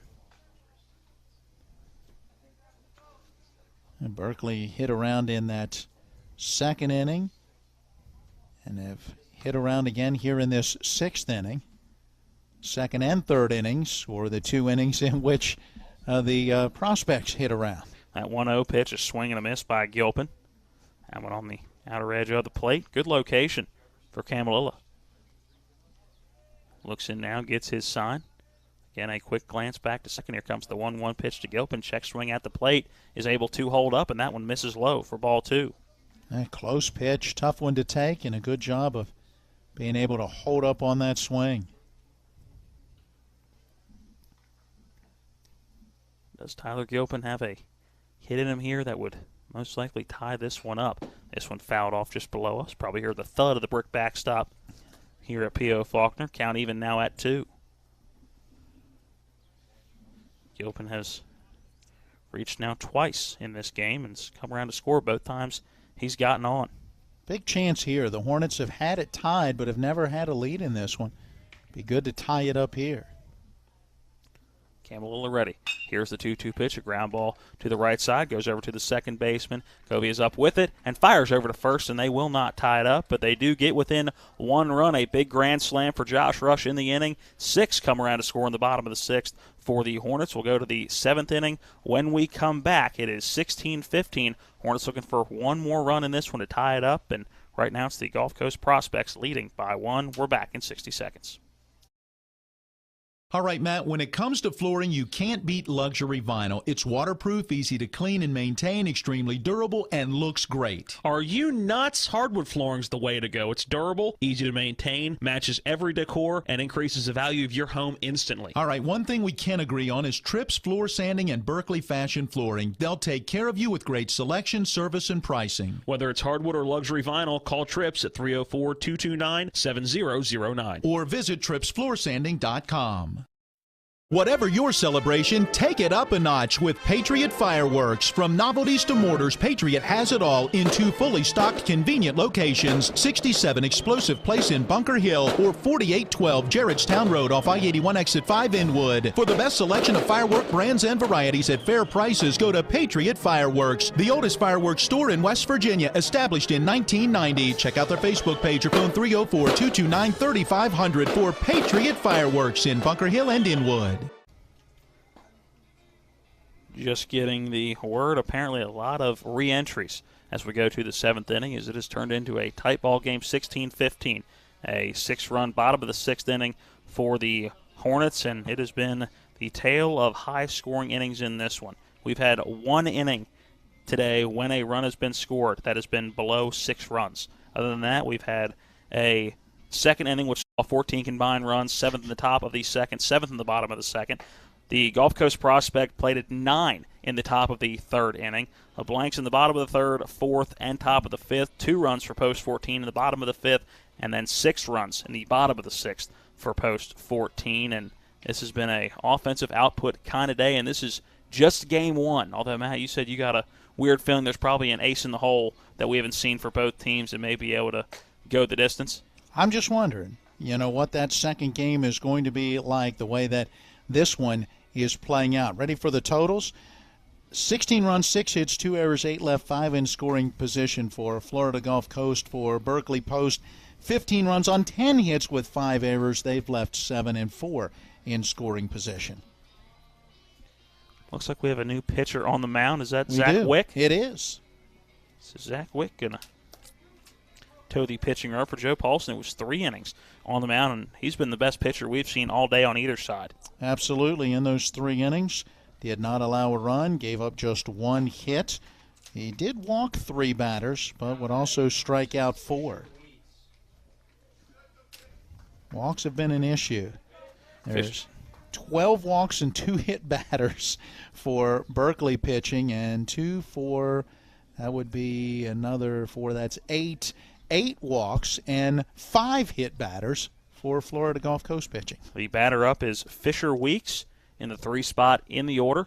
First pitch to Weeks, a called strike on the inside corner. Weeks so far in this one is grounded into a fielder's choice. He's hitting in place of Jorge Valdez. Sends the 0-1 pitch into right field for a single to lead things off. Moving over on it is Tyler Gilpin to send it in and keep that to a single. So a good piece of hitting going inside out. And a leadoff man on. And an all-important run as Berkeley Post down to their final at-bat. We'll have the 5, 6, and 7 hitters coming up in the bottom half of this 7th inning. So you know that Florida would like to get an insurance run or more. Batter now is Zach Bayer, one of the few that has not been pinch hit for in this game. He has been in that spot from start to finish. Bayer takes ball 1 inside, so far in this one, a walk, a 2 RBI double, and a couple of pop-outs. So this will come around to score 2 runs when he has reached and lifts this one into left field. If it stays fair, it is trouble. That one is gone. A 2-run shot for Zach Bayer, and boy, did he put a charge into that baseball. 18-15 now the lead for the Gulf Coast Prospects. Yeah, did not miss that pitch. He hit it about as high as he did far. The only question, would it stay fair? And it was fair by plenty. So the base is now empty, and you wonder if that deflates any momentum that the Hornets were able to get in the bottom of the 6th, but the way runs have been coming across in this one, it's hard to imagine that anybody thinks they're out of the game. Ian Townsend, now the batter, as there's one of the re-entries we were told was going to happen. He had a 3 RBI double in his second at-bat back in the second. Takes this one high and inside for ball 1. Yeah, he gave way to Tavion Sorrell, who grounded out in the 5th inning. So for Townsend, this is actually his 4th at-bat. The 1-0 pitch misses low in the dirt. Count now 2 balls, no strikes. And a quick wardrobe malfunction, shoe tie at home plate. Townsend now back in. The lefty, again, we mentioned it earlier, crowds the plate. The right elbow and hands sitting about a third of the way towards home plate. Sends this one off the handle the other way into left field for a single. And I'm not sure how that one had the power on it to get past third and short, but gets into left field for a single. Now 2 singles and a 2-run home run to start the top of the 7th inning for the Prospects. Boy, the bats come to life. They had just 6 hits through the first 6 innings and now have 3 hits in the first 3 batters of the 7th inning. Stepping back in, Ty Wiggins. Wiggins, another one of those starters we haven't seen in a few innings. First pitch to him, low and away for ball 1.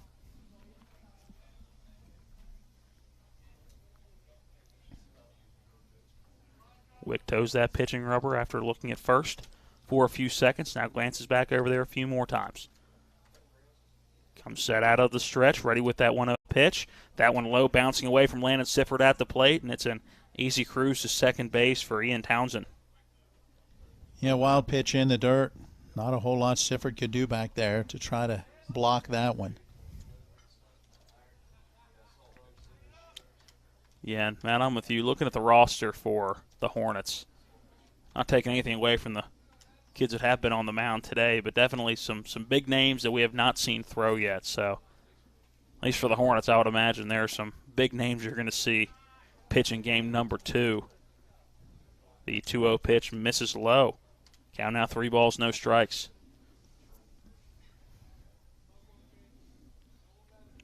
Ty Wiggins stands in awaiting that 3-0. Runner in scoring position is Townsend. Wick going to step off. Now quickly retoe that pitching rubber.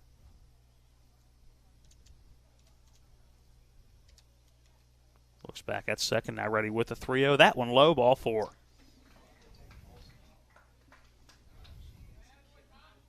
Yeah, the base on balls has certainly been an issue, really, for both of these teams, but especially for Berkeley Post 14. A 32 now batting.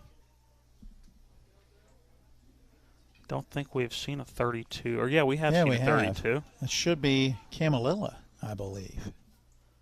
Nope, that is Dylan Bond. We have 2 32s. I was going to say, because I'm with you. We have an Eddie Camelilla as a 32 down below, but then a second 32 that is a Dylan Bond. So Dylan Bond now hitting. Takes Or the is 1-0 pitch low. Nah, that's got to be Camelilla, or at least what we would assume. Could look at the dirt all over the pants. It's not like this is his first at bat. I've done enough laundry to know. So it's a 2-0 count to Camelilla. Again, if you saw the dugout to our right with the amount of people in it, you would understand the confusion. The 2-0 does find the outside corner for strike 1. It has been that kind of game, folks. Camalilla hitting the third and again in the sixth. So we're going to have him hitting the seventh. Wick looking for a much-needed first out of this inning. Here comes the 2-1 check swing at the plate. In the dirt that gets away from Landon Sifford up the third base line, and both runners go to advance a bag. Was a strike called at the plate? No, I it was believe not. Was no, it? Okay, it was 3-1. Yep.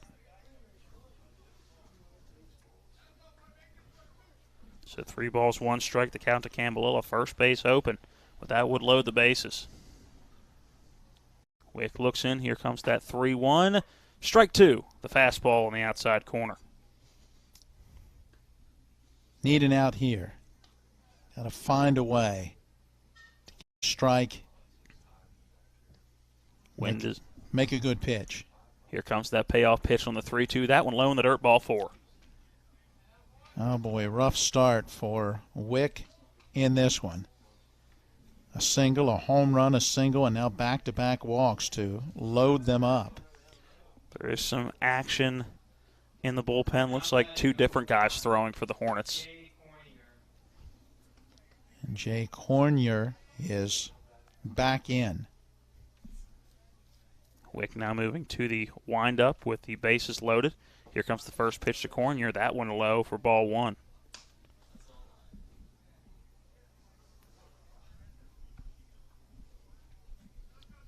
Wind starting to blow out towards left field. Has changed direction since the beginning of this one. Cornier, ground ball to third base, and it gets through Josh Rush at third. 1 run comes in. Now Wiggins going to be waved around. Here comes the play to the plate, and not able to hold on to the baseballs. It may have even hit Wiggins on the way in, so 2 more runs come around to score on the 2 RBI single for Jay Cornier. He goes to second on the throw.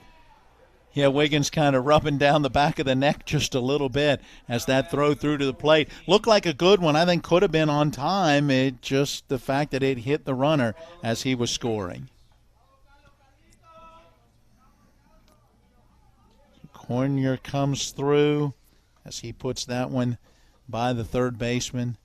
Can you believe 35 runs on the board between these 2 teams right now? Yeah, definitely was not expecting this style of game. No. Trip Tobin out on the mound having a conversation with his pitcher, Zach Wick. Look at the crooked numbers on that scoreboard, as you were mentioning earlier, and we got 4 more here. 7, 9, 6, 4. It's a lot of runs. This is turning into a football score.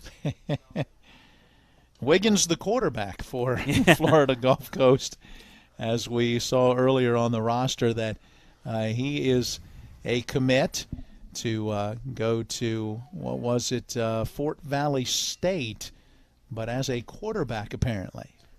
The batter is Carlos De Jesus. First pitch to him, off the plate for ball 1.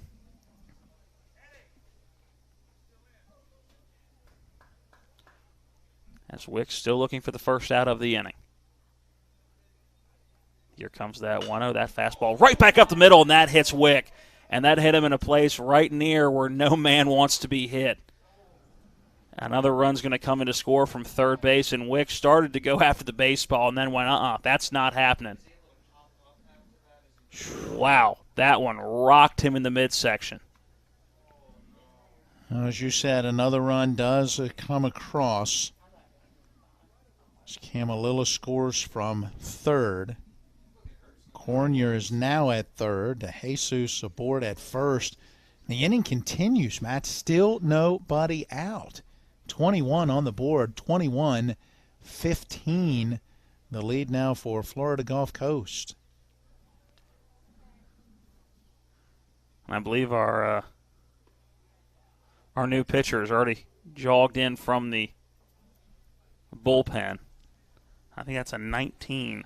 It is. Coming in. Jason Myers out of Musselman. Yep, so while Myers gets in his warm-up tosses, let's send it back to the studio, a 60-second break.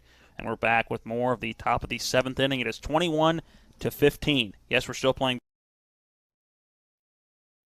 baseball, folks, between Florida Gulf Coast as they lead Berkeley Post 14. The Hornets trying to stop this run. We're back in 60 seconds. Ridgeway Self-Storage in Bunker Hill has the space you need for all your belongings. Their small, medium, and large size units are temperature controlled with drive-up access. Units are located in a fenced and gated perimeter and monitored by security cameras. There's also space to park your RV, boat, or car. Call now at 304-507-3952 or go to ridgewayselfstorage.com to get more information and check out the affordable rates. That's Ridgeway Self-Storage at 63 Explosive Place in Bunker Hill. Established in 1974, Shenandoah Veterinary Hospital has been serving the needs of the community's pets for nearly 50 years. Our pets are an important part of our lives and deserve a lot of care and love. Trust Shenandoah Veterinary Hospital to help them live the happy, healthy, long lives each deserve. That's Shenandoah Veterinary Hospital, located at 1152 Shepherdstown Road in Martinsburg, or give them a call at 304-263-2112.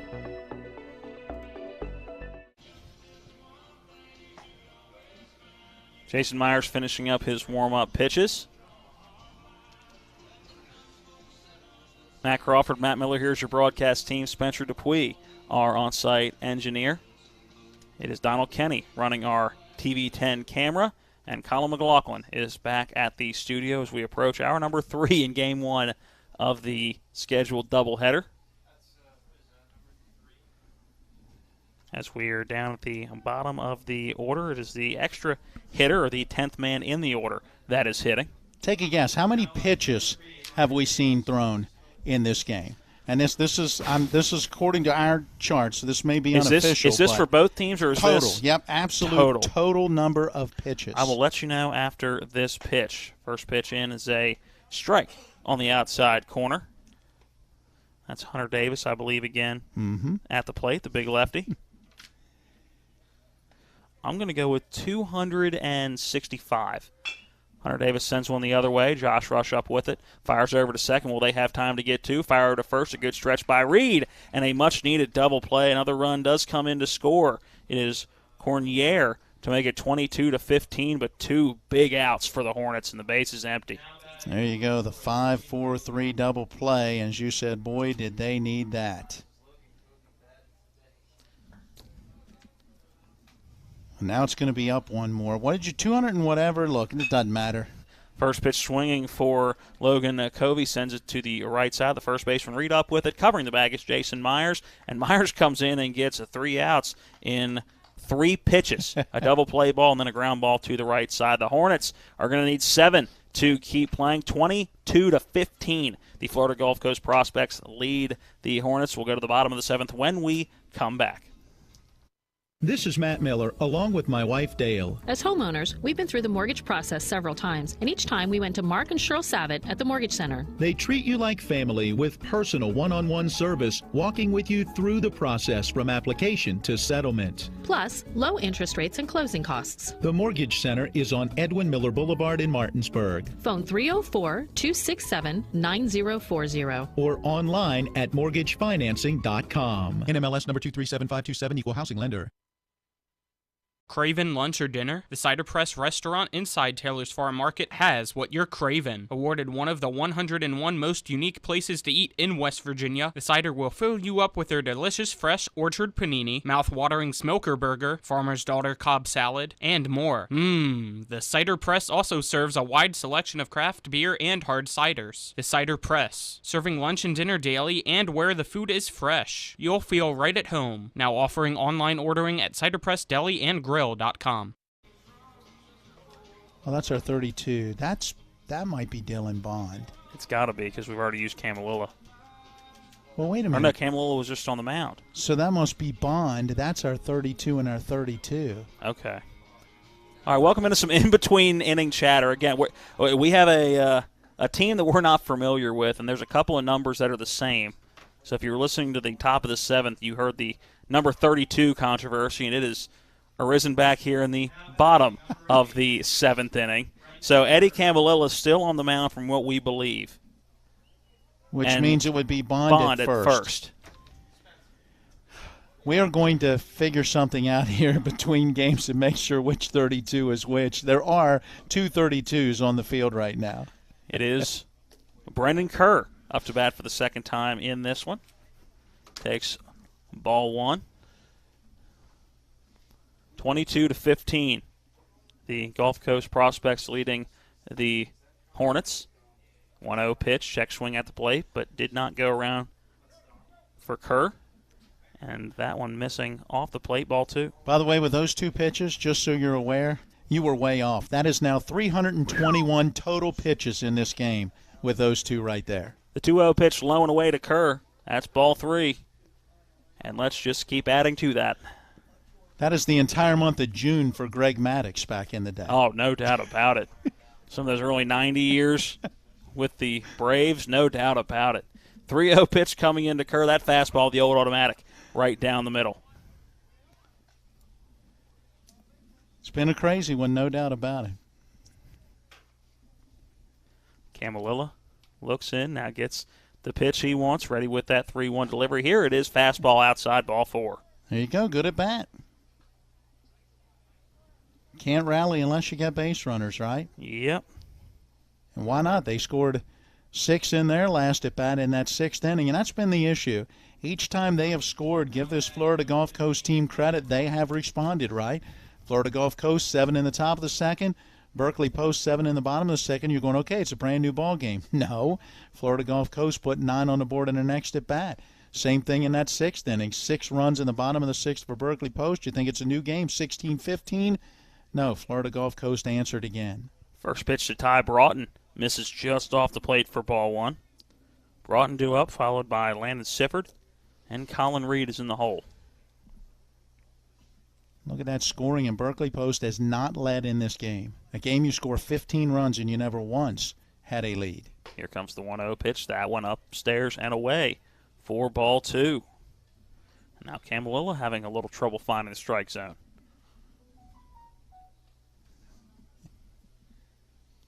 Wipes that forehead off. A beautiful day for baseball. Has been all day. Here comes the 2-0 pitch. That one outside, ball 3. And we've seen several long innings today, and this certainly is starting to smell like another one.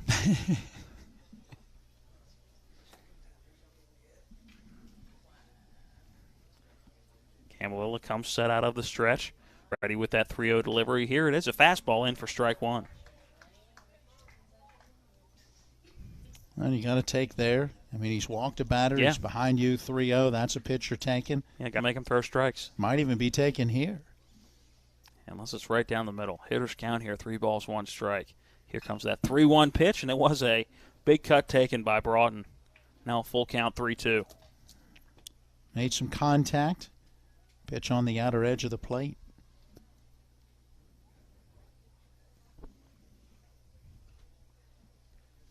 Broughton steps back in, looking for his first hit of the ball game. Camillilla comes set. Couple looks over to first. Here comes the 3-2 pitch. Low and away, ball 4. Back-to-back walks to start the inning for post 14. Now 2 men on, 1 in scoring position for Landon Sifford. On Sifford to walk his first time up back in that 6th inning. See if he can keep it going. Got to take advantage of these opportunities right now. Down to your final 3 outs and down by 7 runs. Sifford a walk his last time up. Would come around to score. That was in the 6th inning, just 1 inning ago. Now a runner in scoring position, 2 runners on base. First pitch to Sifford. That one below the knees, ball 1. Nobody warming up down the line yet. Still a few runs to play with. A 7-run lead for the Prospects. Camillilla checks back to second. Ready with that 1-0 pitch. Low and inside, ball 2. Gives me a chance to share one of my favorite stories. I have it on an old cassette tape. Reliever back in the day for the Texas Rangers. Kern was the last name. Wild hair and all of that. Pitched for several other organizations. He said when he got to Texas, they were playing in Arlington Stadium that had been AAA. He said all they did was add an upper deck to make it a major league stadium. So it was dark in the bullpen area down the line. And, of course, in Texas, it's 98 degrees at 10 o'clock at night. The 2-0 pitch, a fastball right down the middle, strike 1. So he says, we go down there and we get 12 balls to start a game, and throughout the game, depending on how it's playing out, we give them away to get Cokes and French fries and stuff from kids in the stands. So he said a game like this, we're up by like 7 going into the last inning. There's like 3 of us left in the bullpen. The 2-1 pitch ripped into left field, and the left fielder slips, is able to corral the baseball. The runners will each advance 1 base, but it is a single to load the bases for Landon Sifford. A nice piece of hitting there to load them up. So he says we're up by like 7. So he said we give away our last baseball and get a Coke. And sure enough, walk, base hit, something. And he said the call comes down, get Kern up. And he's like, what do? We can't take the ball back from the kid. So they decided it's dark enough, we're going to fake it. So he gets up and throws 2 fake pitches. The catcher pounds on the mitt, and one of the bat boys comes down the warning track. The batter is Colin Reed, and he takes strike 1 on the inside corner. Says the bat boy hands him a baseball that has a note taped to it that says, you've each been fined $500. Don't let it happen again. And he finishes warming up, and I don't think he ever even came in the game. It's an awesome story, and to hear him tell it was just incredible. It was memories of Arlington Stadium, the very last game that they ever played there. Second pitch to Colin Reed, misses below the knees for ball 1, count even at 1. A big opportunity here for Reed, who does have an RBI today. Here comes the 1-1 pitch. That one low and away, ball 2. Now a time at the plate is Sorrell going to go have a conversation with Camelilla. And now some action down the right field line in the pen. And some very quick action as I watched that last throw. That looked to be a 27. And that, I believe, is Noah Petrovich. Yes. Did you count up how many were on that roster yet? And I haven't. It's a sheet full. Yes. It is a full piece of paper. Here comes the 2-1 pitch to Colin Reed. A ground ball to the left side. The shortstop up with it. Flip to second. Now fire over to first, and they get Reed by a step. A big double play for the Gulf Coast prospects. A runner going to come in to score from a third. That is Brendan Kerr. So the score 22-16. But now 2 down in the inning just like that. Yeah, the 6-4-3 double play, very nicely turned. But now 2 outs with a runner at third base. And it totally changes the perspective of this inning, right? A run scores, so you're within 22-16, but now you got to find a way to keep it going. It is the number 9 batter in the order, Chase Herndon. Takes ball 1. The runner at third base now is Ty Broughton. Broughton gets that lead off of third. He can get a little bit bigger with a righty on the hill. Here's the 1-0 pitch to Herndon. It's a called strike 1 at the knees.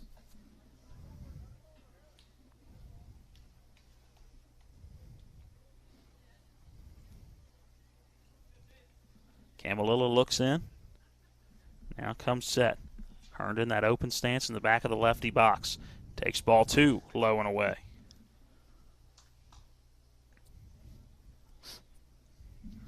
If you can find a way to get on, you turn that lineup over, and you've had some success from that top of the order, especially Rush.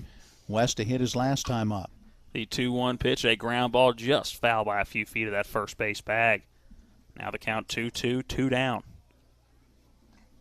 And post 14 down to their final strike in game 1. Again, don't go away. We would imagine about 30 to 40 minutes in between game 1 and 2. We'll do an abbreviated post game. We'll have to wrap everything up, just give you some numbers in between games. Here comes the 2-2. This one a ground ball right back up the middle, goes off the glove of the shortstop Cornier, and that's going to drive in a run. So a 2-out base hit as that one out of the reach of the short. So that would have been a heck of a play for him to make, as that one hit pretty sharply right back up the middle. And Ty Broughton coming in to score from third. 22-17. Yeah, a lot of ground to cover to the left side for our shortstop, and that's actually Chris Thompson. I noticed a 10 on the back of that jersey as he spun around. So Thompson playing short, as we were told earlier by head coach Seth McClung, that guys will, guys, it was kind of fluid in the field. He said guys will move around.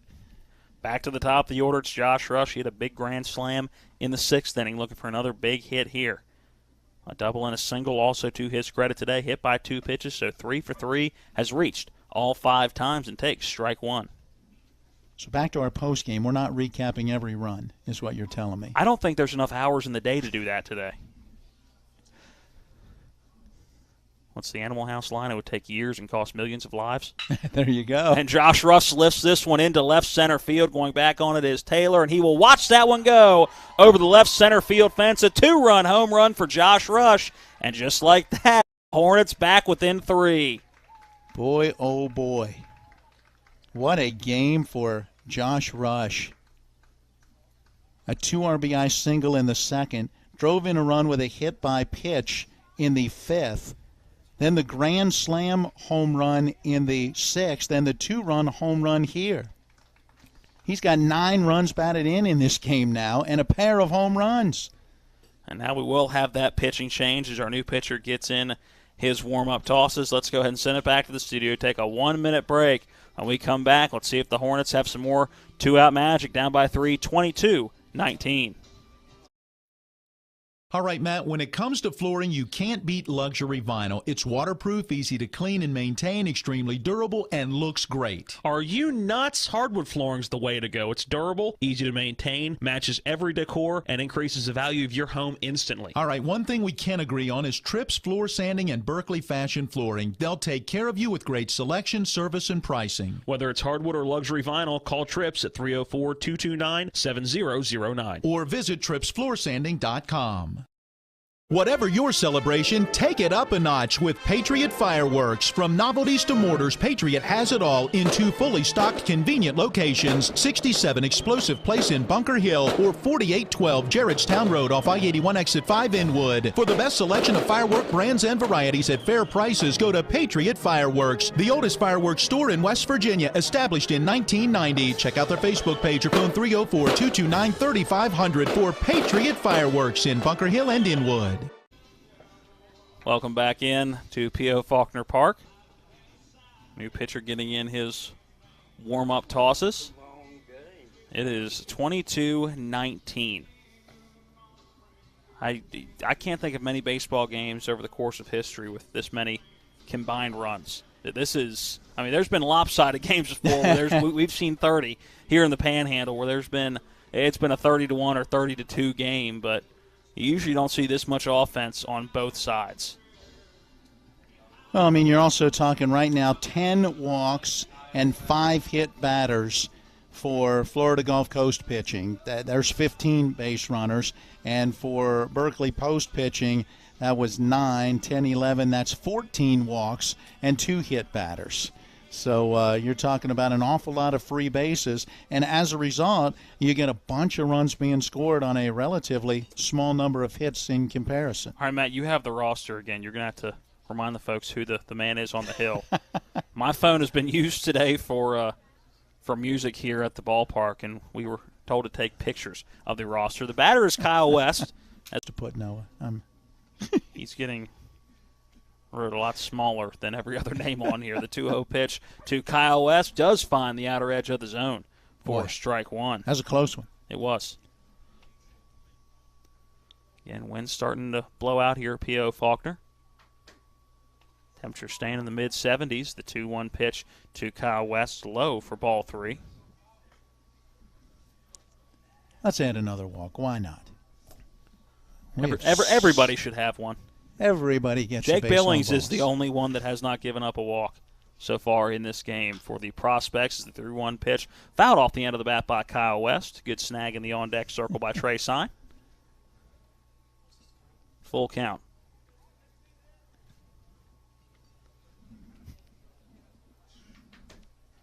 Big pitch coming up here for both sides. One trying to end it, one trying to stay alive. The payoff pitch to 3-2, inside ball 4.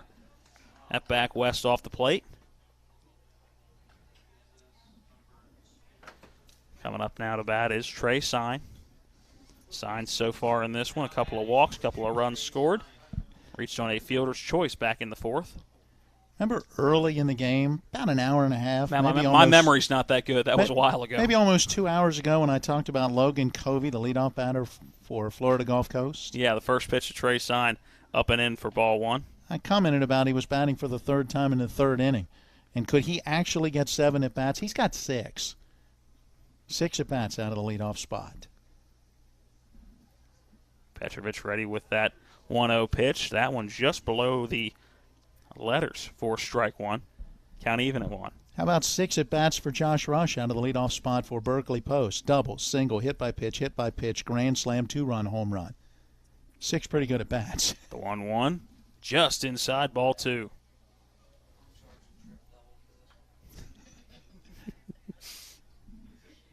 Having some fun up here in the press box today. Got to have fun with a game like this. Here comes the 2-1 pitch. This one off the handle, fouled off right at the plate by Sign.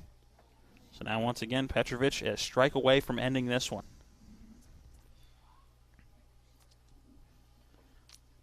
Tyler Gilpin waiting to hit next would be the 9th batter to hit in the inning. How many times have we seen 8, 9, 10 or more batters come to the plate in a half an inning? It's been a bunch. This would be the 4th of at least 8. So 4 of the 7 so far just for Post 14. Here comes the 2-2 pitch. That one fouled off to the backstop. Let's do it again.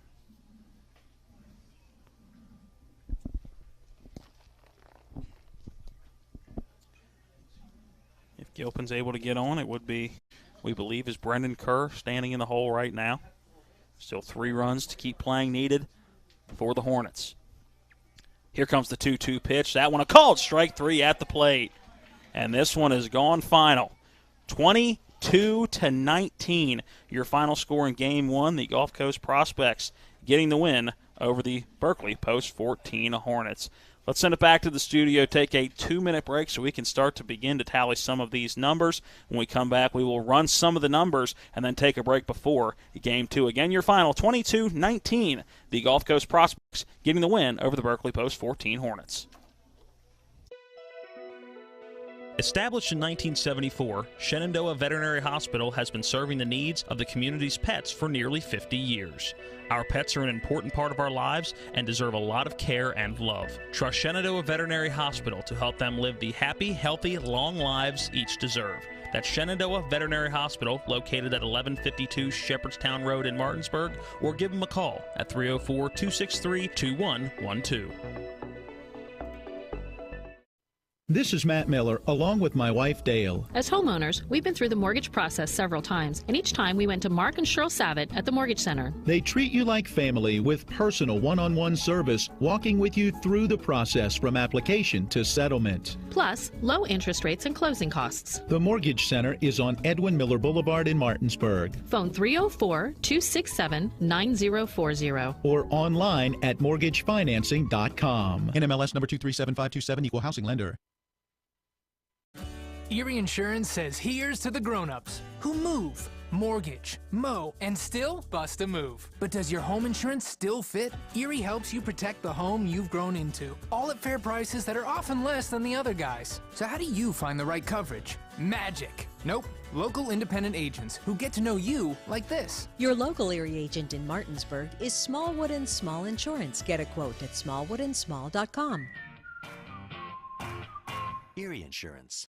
Ridgeway Self-Storage in Bunker Hill has the space you need for all your belongings. Their small, medium, and large size units are temperature controlled with drive-up access. Units are located in a fenced and gated perimeter and monitored by security cameras. There's also space to park your RV, boat, or car. Call now at 304-507-3952 or go to ridgewayselfstorage.com to get more information and check out the affordable rates. That's Ridgeway Self-Storage at 63 Explosive Place in Bunker Hill.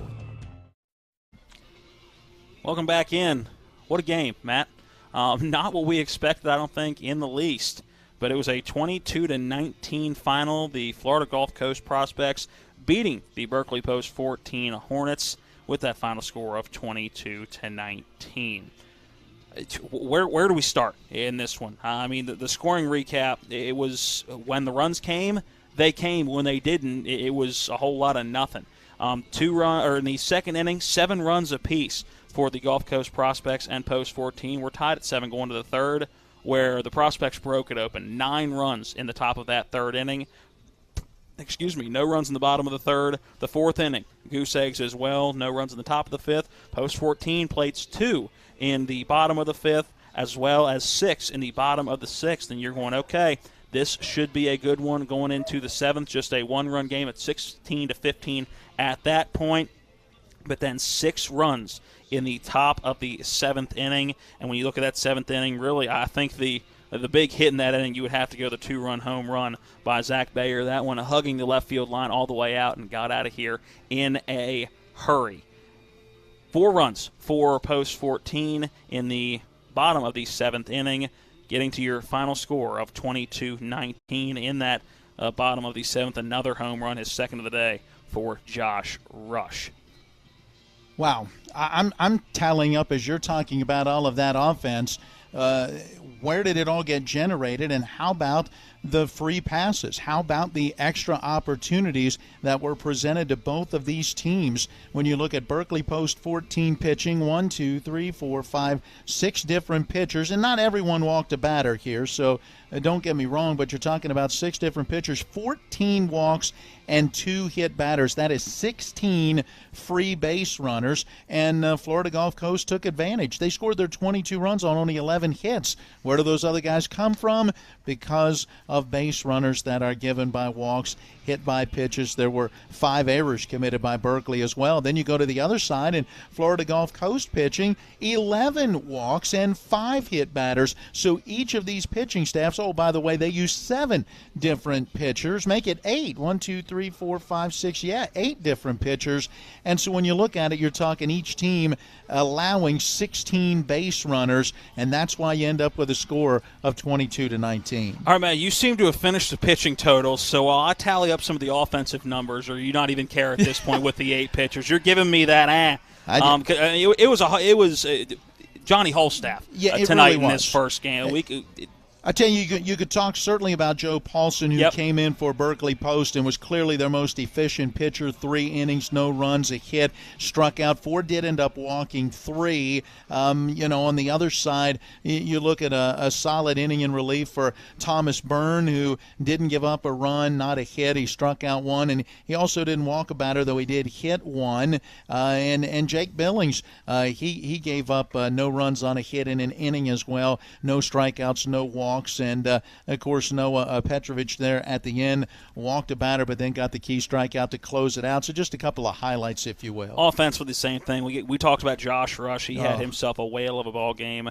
Reached all 6 times. He came to the plate, 2 hit by pitches, then a double, single, a grand slam, and a 2-run home run, so a triple away from the cycle. Kyle West, a good game, as well as really up and down the lineup. There wasn't anybody that did not swing the bat well. For the prospects, I think you look at Zach Bayer, 2 RBI double, that big home run, a walk, a couple of runs scored. And again, up and down that lineup, it was just a fantastic game hitting the baseball for both sides. Final numbers looks like this for the Gulf Coast prospects: 22 runs on 11 hits, 1 error, 8 left on, 5 in scoring position for post 14, 19 runs on 13 hits, 3 errors.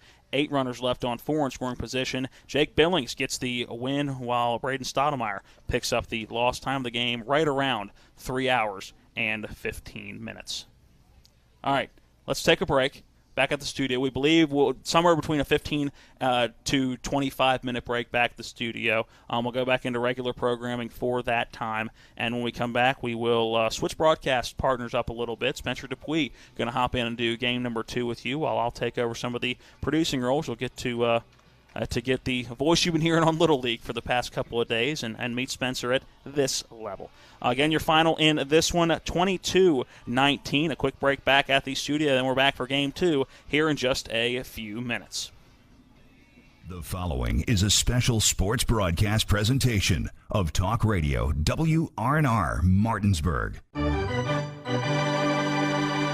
Play ball!